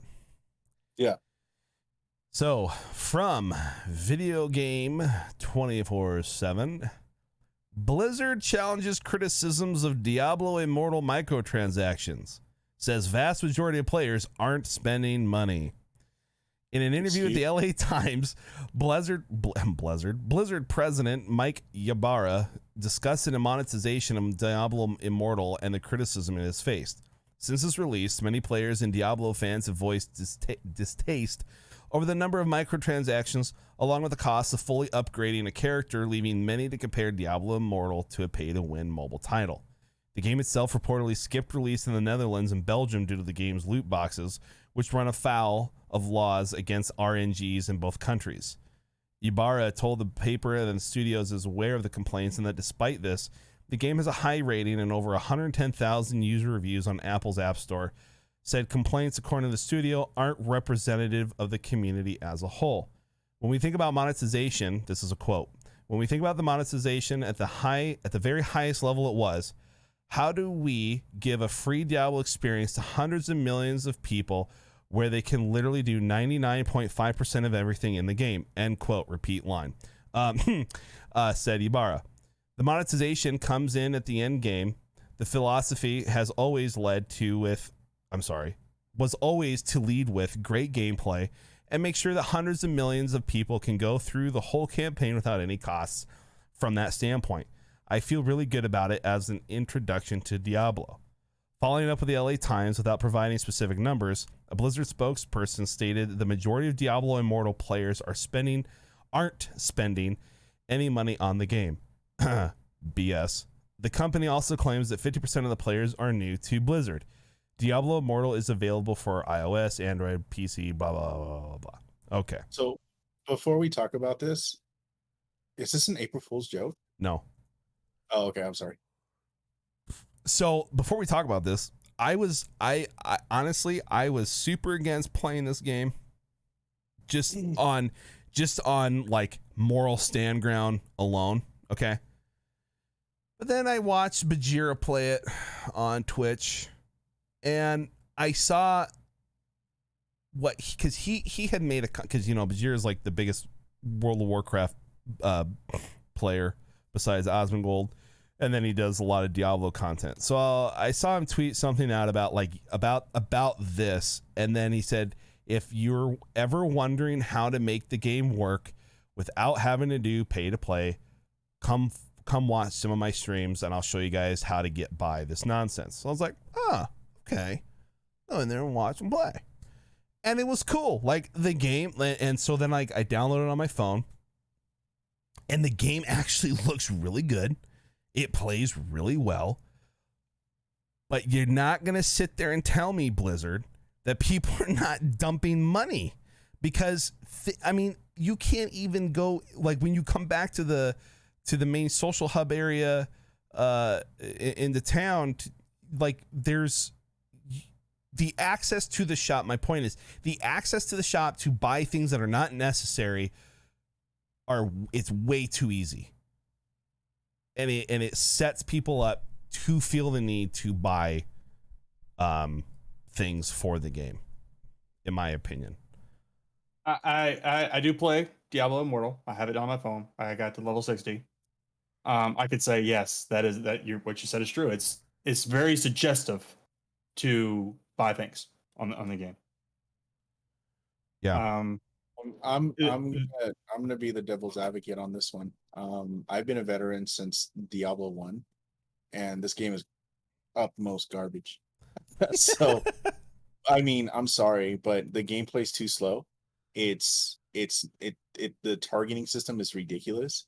Yeah. I'm sorry, I want to hold on to something to try to shoot something better. It's literally within like the first 3 rooms, I think like second or 3 rooms, I'm already being shot with pay to win stuff. Yep. And no, absolutely not. I literally played the game for 30 minutes, 40 minutes. I've watched the game through Asmongold, and I'm sorry. I'm waiting for Diablo 4, and I'm hoping that Diablo 4 is not going to be like this. Let's say it this way, it made me want to play Diablo 3, if that makes sense. Yeah. Like, it made me want to play something that's almost 10 years old, which itself is garbage, by the way. I mean, I literally bought Diablo 2 Remake. Oof. And that was like just as bad, but it's better than 3. Yeah. And I'm going to tell you this right now. The best Diablo-like dungeon diving game out there that is not Diablo, okay? And no, it's not Path of Exile. It is Wolcen. Have you played that? Yeah, Wolcen's... My God, is it awesome. I actually put that Wolcen like kind of neck and neck with Path of Exile. Yeah. And the reason why I say that is because, again, to me, Path of Exile is just like an extreme version of what Diablo is, right? Like, and I'm talking about super extreme, to where like even the slightest little thing about your character, if you mess it up, you literally need to redo a lot to just, undo the damage of what you did. And of course, Wolcen is the same way too, but it still gives you, like, even if you did your mess up, like, you're still powerful. Like, you still feel very strong. Yeah. And I mean, and the good thing is, like, you could create your own class, just like Path of Exile. Right. Like, you could create what you want to do. Now, again, just going into Diablo, I'm sorry, but there's a person that they've already announced that's already spent $100,000 to get a certain type of gear set that still doesn't have the 5-star gem, and that in order for them to actually get the like top tier best of the best, which, by the way, again, it's seasonal gear for this season, you have to spend $500,000. And I'm pretty sure there's someone out there that's done that. So how are they not making money? I'm kind of confused. Yeah, that's why. Imagine spending. I imagine spending $100 on pay to win crap. $100,000? Are you out of your mind? Like that? Yeah. Oh my gosh.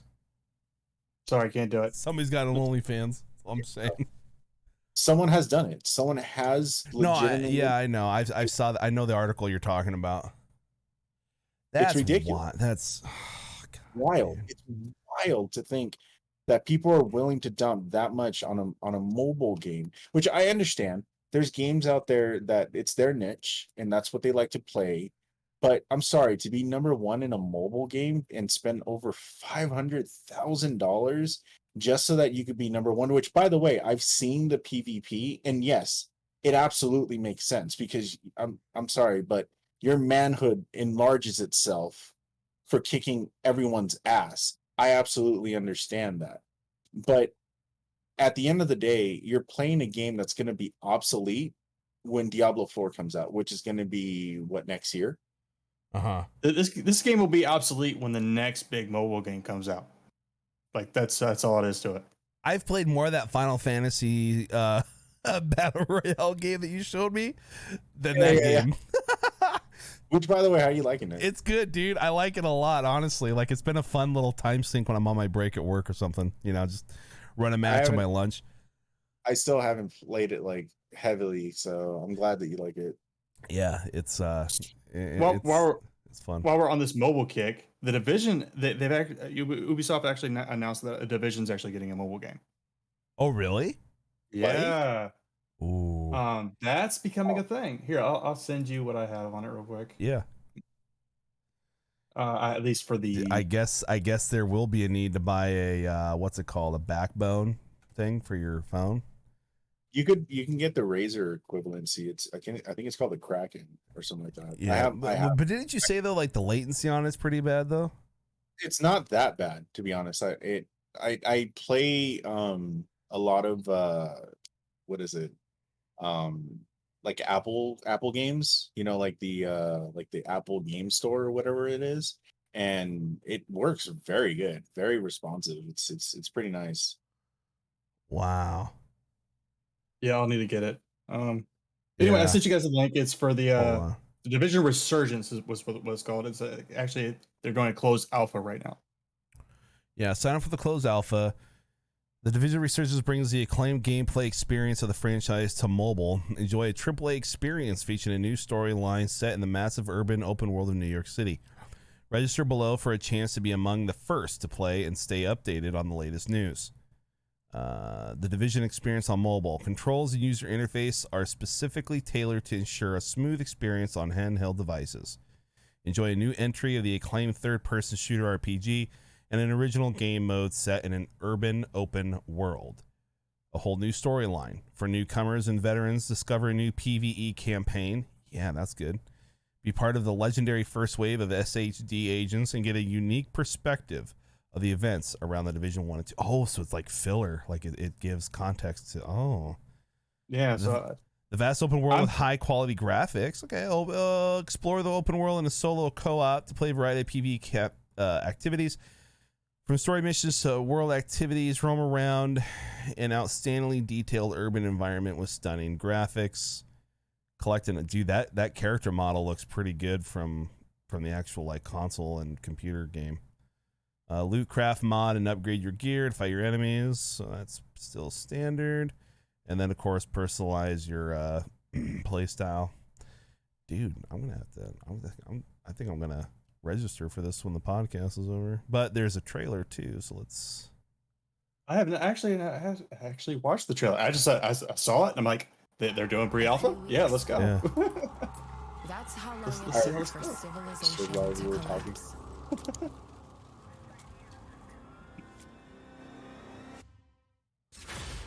A new chapter in the Division mobile game. Falls, we rise. We are agents of the Division, and our orders are simple.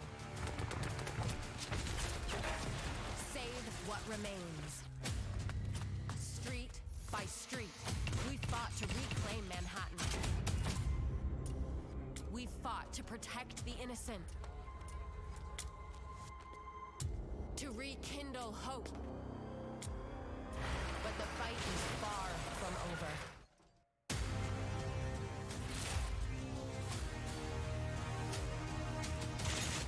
They call themselves the Free Men. And they're not alone. Okay, I do kind of like that they're going back to New York, to be honest. I do too. Like, don't get me wrong, I loved the Division 2 going into DC and fighting around that area and stuff, but like going back to New York, like when they did the Warlords in New York X-Pack, like that was dope. That felt good being back in New York. That's cool. So it looks good.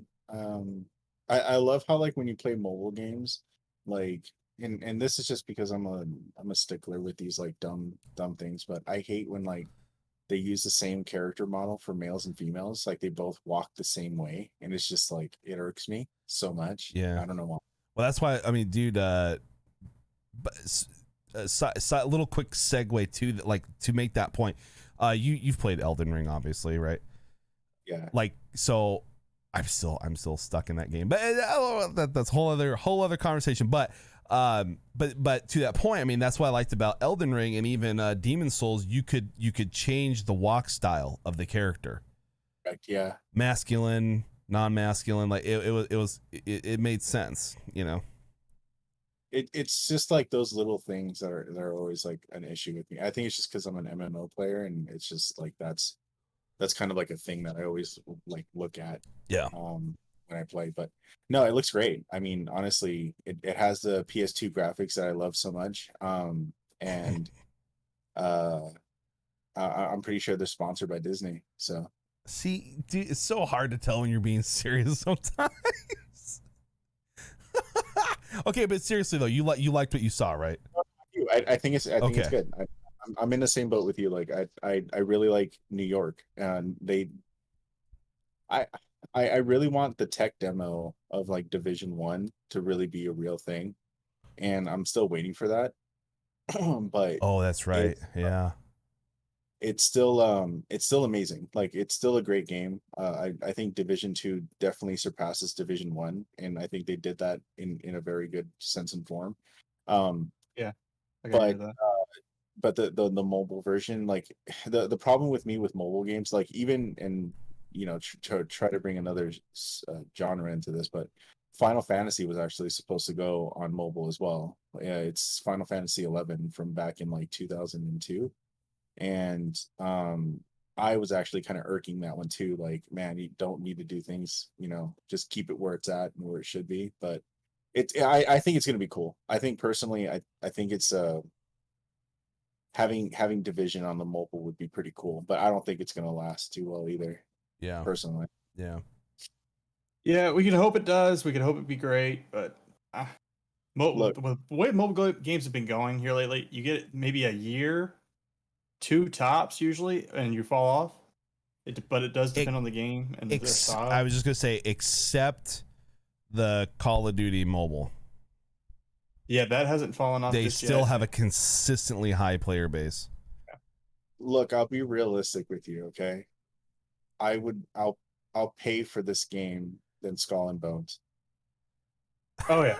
Yeah. Yeah. I'd rather have to pay for this game than pay for Skull and Bones at this point. Yeah. I'll even pay for the closed beta than Skull and Bones. Now you're just being an hole. You just So a couple other news. By the way, that was totally off my radar, man. Like that made me smile. Thank you. That was great. I had no idea. I had no idea they're coming out with a mobile game. For some reason, I had forgotten to mention it earlier, and I'm sorry about that. But no, don't apologize to me. You're fine. We could have done more research, but there is, and for the horror fans out there with me, okay, there is a franchise called the Dark Pictures Anthology, and each game takes place in a different tells a different terrifying story. Think of it almost as American Horror Story, except not the same actors. Okay. And this one is called The Devil in Me. And The Devil in Me, part of the Supermassive Games standalone series of a cinematic horror title, so like Until Dawn. The Dark Pictures anthology will be released this fall. Announced in July of 2021, you can get a look at what to expect from the fourth entry in the series via the latest video. We'll watch that here in a minute. Starring Oscar nominee Jessie Buckley, the game features a whole new cast and story that finds documentary filmmakers invited, folks, to a rather interesting hotel. Designed after the infamous murder castle built by serial killer H.H. Holmes. Some actually say he was Jack the Ripper, interesting, in the late 1800s to attract tourists at the Chicago World's Fair. The hotel visit quickly turns from an interesting foray into a deadly trap. Here's the synopsis. The Lana Entertainment TV crew receive a pressing and mysterious phone call from a man called Grantham Dumet. With a promise of a tour around a faithful recreation of the H.H. Holmes murder castle, an idea that the filmmakers and founder Charlie Lunnett believe might just save the show. Unfortunately, the ill-fated crew finds its host to be a rather disturbed individual, and they are now being observed, isolated, and manipulated like rats in a maze. It soon becomes clear that the crew's checkout is comprised. I have a hard time reading tonight. I'm so sorry. And they will have to make some impossible choices that they might live to regret or just not live at all. Oh man. And these games, like, the cool thing about these games is, like, they're super scary, at least in my mind they are, until you kind of, like, especially, like, the first one was called Man of Medan, and you were on this, like, ghost ship in the middle of the ocean. And once you start putting things together, like, some of the scariness starts to kind of calm down because it's not quite as paranormal as, like, you were thinking it was, you know? But, like, it's so good. So we're gonna watch the trailer.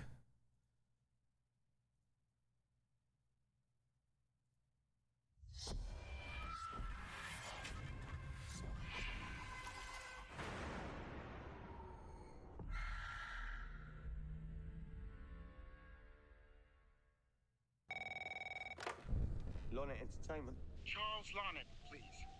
Speaking. My name is Grantham Dumet. I'm in a privileged position. What do we know about this guy? He's rich, he's a recluse, he's obsessed with H.H. Holmes. Totally sane, I'm sure. Some of the rooms are full recreations from the murder castle. Guys, is that you? There's a shit ton of killer footage to be had here. My time is at a premium. We need to do this today. What the f*** is this? Oh my god. You're shooting me. Are you shooting any of this? No one is gonna believe it without proof. Wait, no! What the hell? Someone, please! What happened? What the? What is this? It's a fucking booby trap.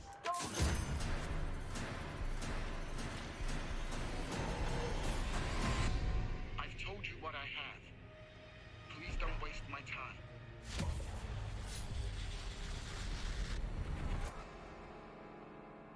Am I sending the car or not?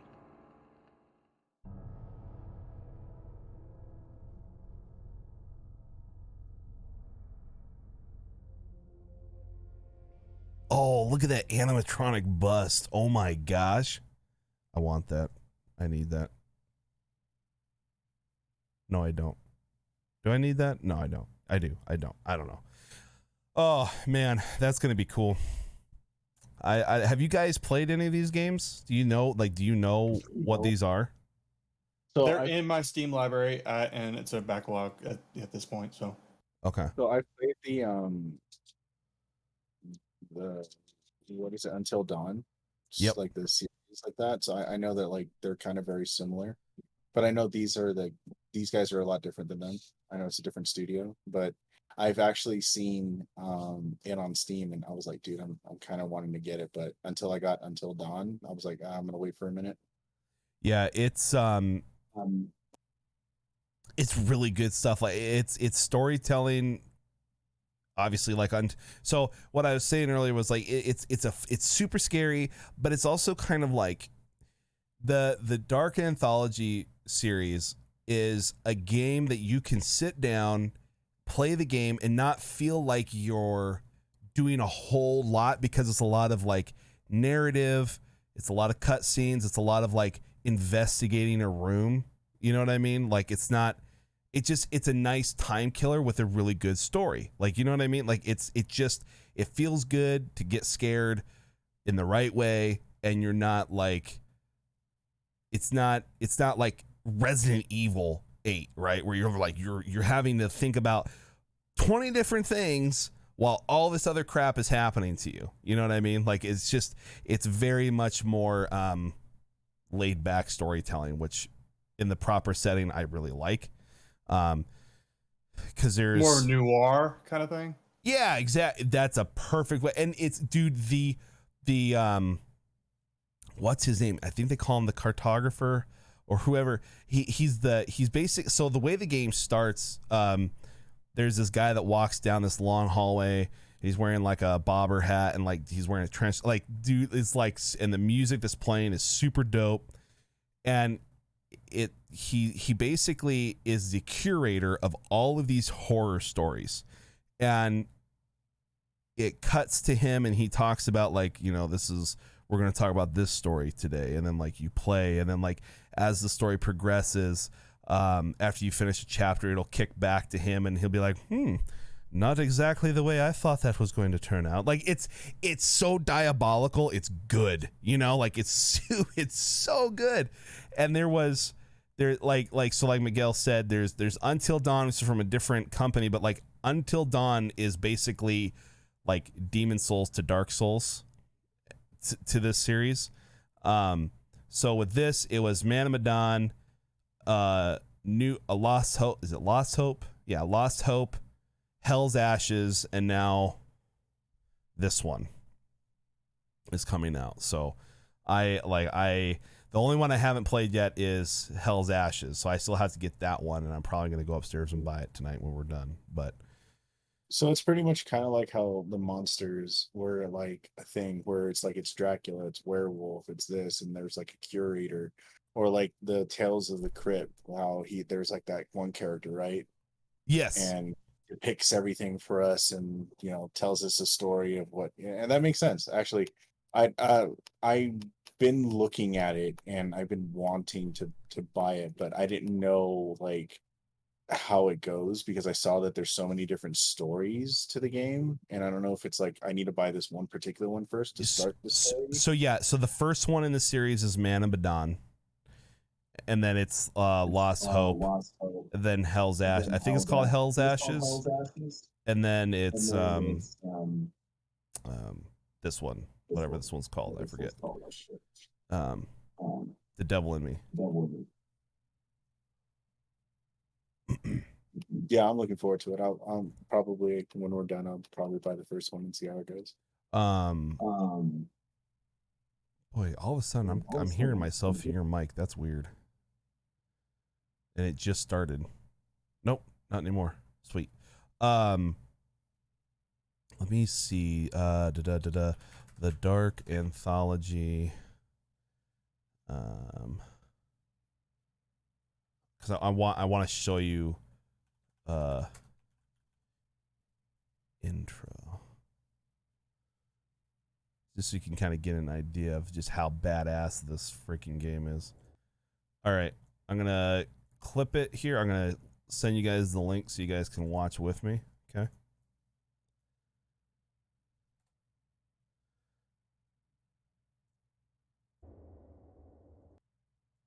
Okay, and I'm gonna hit it in 3. And all you're seeing here, guys, is like the intro to this game. Okay, like and this is how every single game starts. Okay.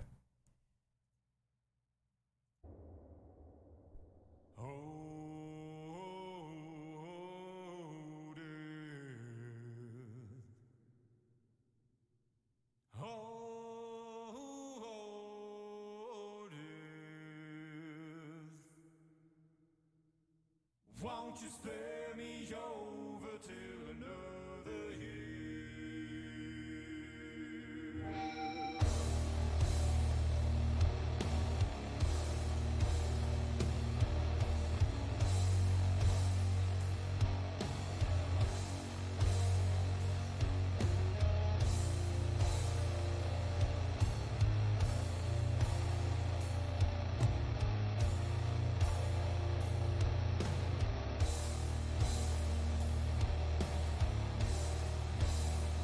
Well, what is this that I can't see?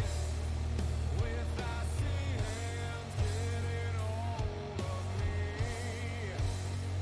Well, I am deaf, none can excel.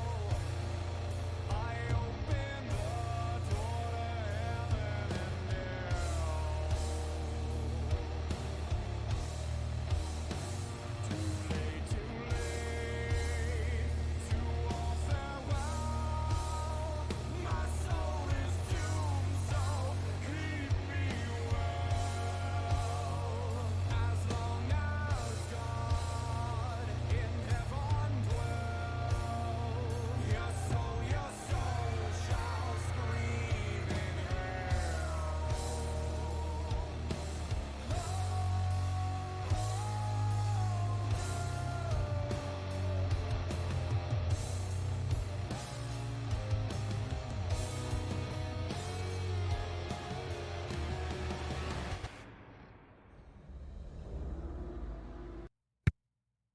That's badass music. Right, dude? Like, it's so, like, it is so good. And I don't know if you caught it at the end there. So basically, like, he's walking through this whole corridor, and there's like doors like all the way down, right?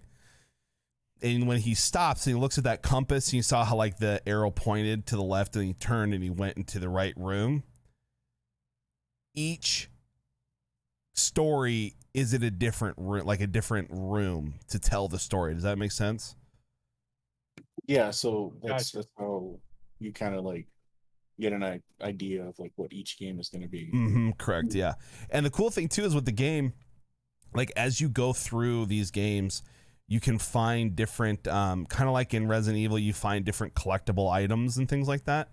But there's like 20 different categories that you can find, and it all paints a picture. Like you get a little snippet. So like when you play Man of Medan, you would get little kind of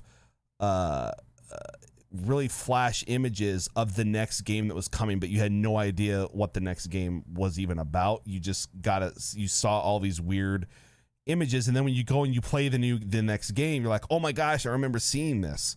Like so it's like you're playing the game, you're living this horrifying story, and then it's also foretelling of the story that's to come on the next one. And so it's really cool. And I don't know if you guys caught it too in that song where it said I am death, right?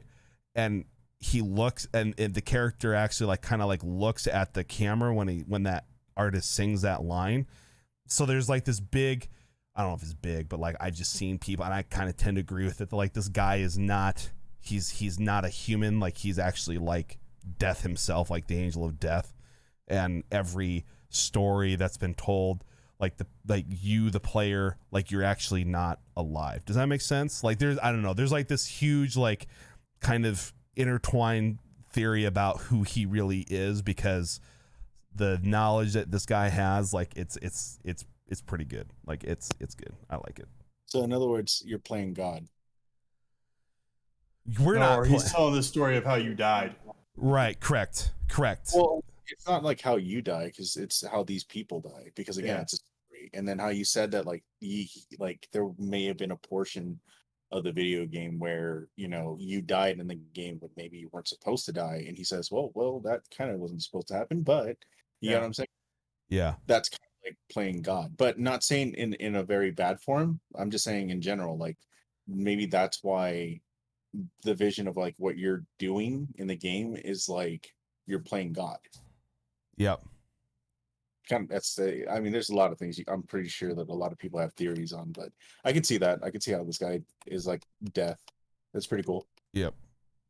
So yeah, I'm excited. That's just another little niche game that I like to play, and I try to like whenever and I know you're the same way, Miguel, particularly is like, you know, when you actually sit down, you find something that you enjoy that's kind of like off the wall, just kind of random. You found it, you're like, wow, this is actually like really good. Like I share it as much as I can because I'm just like, dude, like you need to enjoy this. This is so good. I say the same thing for Phoenix Rising. Have you guys played that? Yes, it is. That is so good, by the way. Yeah, no, that game like blew my mind. I was actually surprised that Ubisoft made it. I was actually wanted to play that game at one point, and I never got around to it. The comical, whimsical storytelling between Zeus and Damocles is hilarious. It's so good. No, it's amazing, and like some of the things, because there's a lot of adult humor in it, and yes, I love it. I love it so much. So that was like kind of a hole in the wall kind of game. I never thought I was gonna end up liking. I bought the game twice. Like I bought it for the for the PlayStation 5, and I also bought it for the PC. Like that's how you know it's a good game. Yeah, they did a good job. So like with the unlocking the powers in the dungeons and stuff, like I agree 100%. The only other thing, fun little bit of news that's kind of sad, but I mean it's not doesn't surprise me. Grand Theft Auto 4 and Red Dead Redemption remasters were in the works but are now off the table. At one time, Rockstar was working on the remasters of Grand Theft Auto 4 and Red Dead Redemption. However, according to reports that have been floating around for a while, the word on the street is Rockstar has indeed stopped working on them. It has, according to somebody from Rockstar, has everything to do with trying to get Grand Theft Auto 6 shipped and on shelves on time, which we don't even know. We don't even know a release date, so I don't really quite buy into that. But it's like, honestly, Grand Theft Auto 4 was such a good game. Like, and when they said that they were kind of remaking it, I was like, oh, that's gonna be good. And then when they're like, yeah, you know what? While we're at it, we might as well do Red Dead. And I was like, oh, that'd be awesome, thank you. But then it's not like I needed it. So that's why I said, like, it's kind of sad, but it doesn't surprise me. But it's like, it's just, typical Rockstar I'm being not Rockstar. Surprised. No, I can't say I'm surprised by that. I mean, let's just port it over to PC. Yeah. Yeah, and then and with that too, especially the news in the last couple of weeks, they're basically scrapping any new content for Red Dead Online now. And they're just focusing on Grand Theft Auto, which is so tragic because I still love Red Dead Online. It's just like, dude, and it's so much better than Grand Theft Auto 5, dude. Like, and they're just using it as a cash cow because and honestly, you can't. It's not just Rockstar. Even Bethesda did this. How many times are you going to put the same Elder Scroll game out on a different console? Yeah, I know, right? Stop it. Just get us Elder Scrolls 6 and let's have some fun. Like, so just give us Grand Theft Auto 6 finally. It's going to be next year. Next November is going to be 10 years since Grand Theft Auto 5. 10. Oof.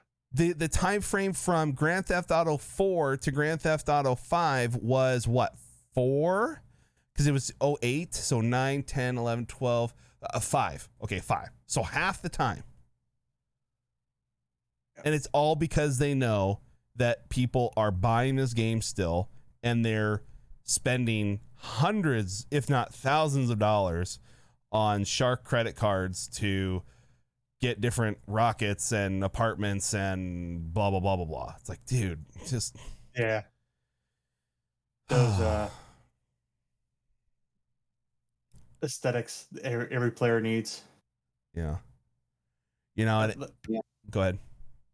Speaking of news with older games and Bethesda, I'm reading here that the new multiplayer Skyrim mod has been downloaded over 50,000 times.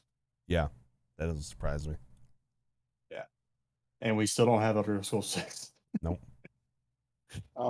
I will say that I am a victim of buying Elder Scrolls in different consoles.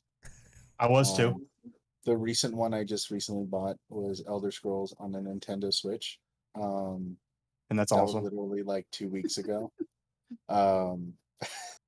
It was on sale for $20, so I couldn't give it up.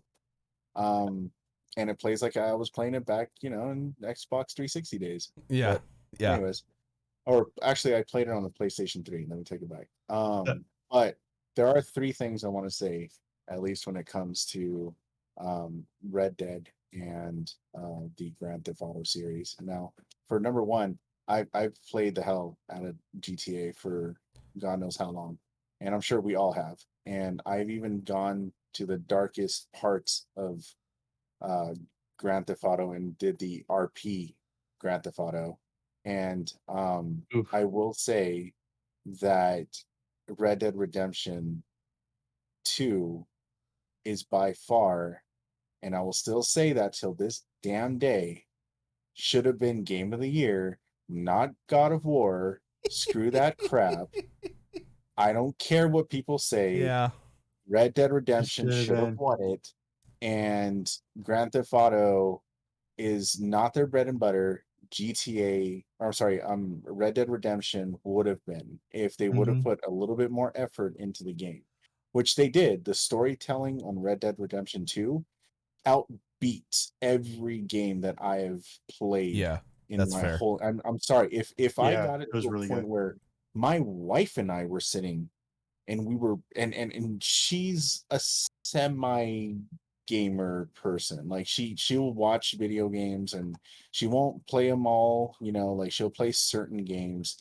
And again, my old lady is again, I'll just say, and just to clarify, to make this known, she is like very light gamer. She sat next to me, watched the game. We both enjoyed the content together. We both freaking cried at the end. Like, it hit us so hard. And that tells you that they did so well with the story for RD2 that they had something there, and they're literally just letting it die. And it's so stupid, and I hate that so much. Yeah. I wish Rockstar could just get their head out of their ass and know that their IP that they have just sitting there, people waiting to get some kind of content, is going to be a bread and butter winner for them too. Oh yeah. Yeah. Honestly, playing through Red Dead the first time, I played complete outlaw, just did just honor level all the way to 0, and I have to say, when I went back and played it again the second time, now if you want to talk about a replayable game, I've played this game 6 times now from start to finish because it's just that good. But the second time I played it through and I did all good. I'm not gonna lie to you two. Yeah, man. Like when Arthur's laying up there on the mountain and that song, I'll stand unshaken in a land. It's like, dude, like I started tearing up too. Yeah. It was like, Yeah, it happened. I'll stand unshaken in a world. It's like, oh my gosh, dude, he's freaking dead, man. Like it hurt. Like it was one thing when is his name Silas, right? Is it what's his name? The cowboy that kills Arthur. Just you know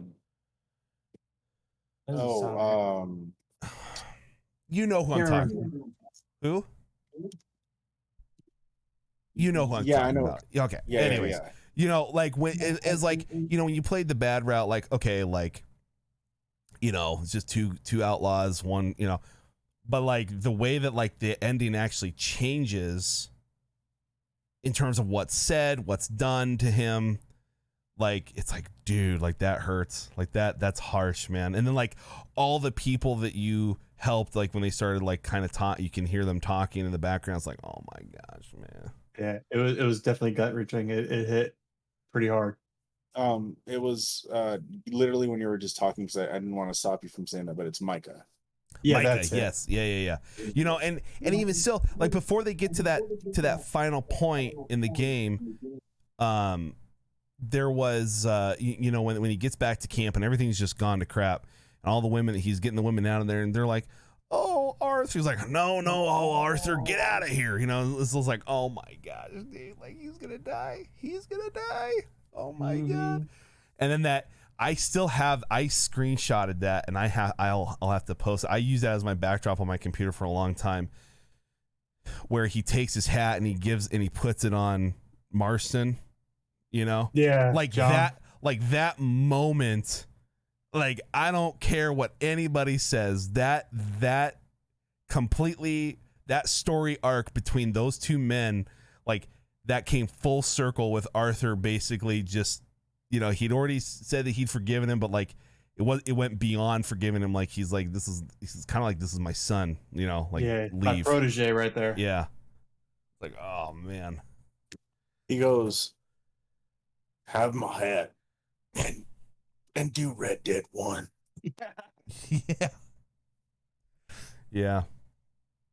Freaking Disney with their, you know, making multiple movies. There was actually a mouse in there, so Disney did acquire that. Dude, honestly, every time I think about Disney now, I've been on a kick with South Park again. and Mickey, oh yeah, you don't want to work, yeah, you don't want to work, it's like, oh my gosh, dude. He beats up the Jonas Brothers. Oh jeez. But yeah, so that is pretty much all I've had on the docket for today. Is there anything, any other little goodies you guys have found? No, that was pretty much it. I think the highlight is we're going to be God of War, right? Yep. And the Division coming to mobile. Yeah, and the bottom barrel of Skull and Bones. Yeah, and the bottom barrel will be Skull and Bones on that one, because I'd probably play Dark Pictures, but an anthology before I wanted to play Skull and Bones. Yeah. I'll go to my backlog and play that game, I think, first. Yeah. Oh man. Have you seen? Speaking of backlog in God of War, I saw this hilarious meme. You know that picture where like the boyfriend and girlfriend are walking, and the boyfriend's looking back at a girl, and the girl's looking at him like, oh, you know, like, yeah, okay, dude, it was. So the girl that the dude's looking at has God of War from 2018 plastered on her, and then it says, God of War 2 or God of War Ragnarok coming out. So me going back and replaying the remake or the reboot, and then the girlfriend looking at him all astonished just says, my backlog of video games. You could do that and put Skull and Bones as that girlfriend looking at him. Oh, geez. And then him looking over at Black Flag. Here's what you do. November 8th, you install Skull and Bones and you play it for like an hour. Oh, hold on. You play it for like an hour leading into the release of God of War. You download God of War and then uninstall Skull and Bones. No, I get a refund for Skull and Bones is what I do. No, what you mean is you download it, and actually, better yet, let's do it. Let's make it better. You have a backlog of your games, right? That you have downloaded on your hard drive, right? And then you have that enough space for Skull and Bones, and then when God of War comes out, you uninstall so that you could have God of War to be installed for the space between Skull and Bones. And it makes it even better, Oh my gosh. Oh, that's great. That's so vindictive of a video game. And then while you're doing it, record it and put it on Twitter so that Skull and Bones can see it. Oh my gosh. Yeah, that'd be pretty funny. In the arms of the ages. Big song. Oh man, that's but you really quick too, about talking about Red Dead and all that stuff. Like, I love that game so much. I say I was because it hasn't released yet. It hasn't released yet due to video files being damaged, and I don't want to talk about it because it's just hundreds of hours of stuff gone. But creating a TV show within the realm of Red Dead Online and what they gave us in terms of being able to do cinematic shots. You know what I mean? Like, I freaking love this world that they created, and they're not going to add any more to it. That's my last little bit. I know it's a little bit delayed, but I was just thinking about that because I was like, oh gosh. I was excited to see it too. I know. And I have enough to make a trailer, but like it's gonna be like, hey, here this is, and now you're gonna wait 3 years for it to come out again. Like I'm just gonna wait till it's all but I also have to, some of the people that I used to record with stuff, like they're no longer interested, not because of me or anything, but just they're just on to other games and don't have time and work and stuff. So I'm just like, gotta work it out, but we will. Yeah, by the time you're probably right about done, Rockstar's gonna say, okay, we're ending multiplayer support for Red Dead 2. Shut your mouth. I hate you.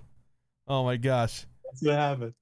Dude, if they said that, I'm like, all right, that's fine, but I want a refund of all the money I've spent on your game. I want my gold bars back, you assholes. Oh, brother. All right, guys. Well, this was fun. This was a great time. I'm going to do the outro here.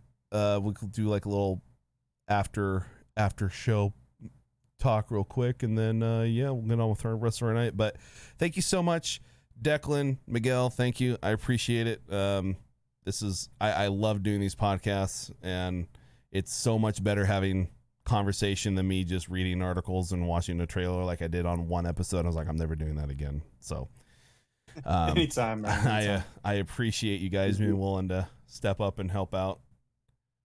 As long as Disney doesn't sponsor this, okay, I'm done with that. Oh, well, I got a surprise for you, boy. Disney already bought them. Yeah. And now my voice has always changed now. Could you imagine?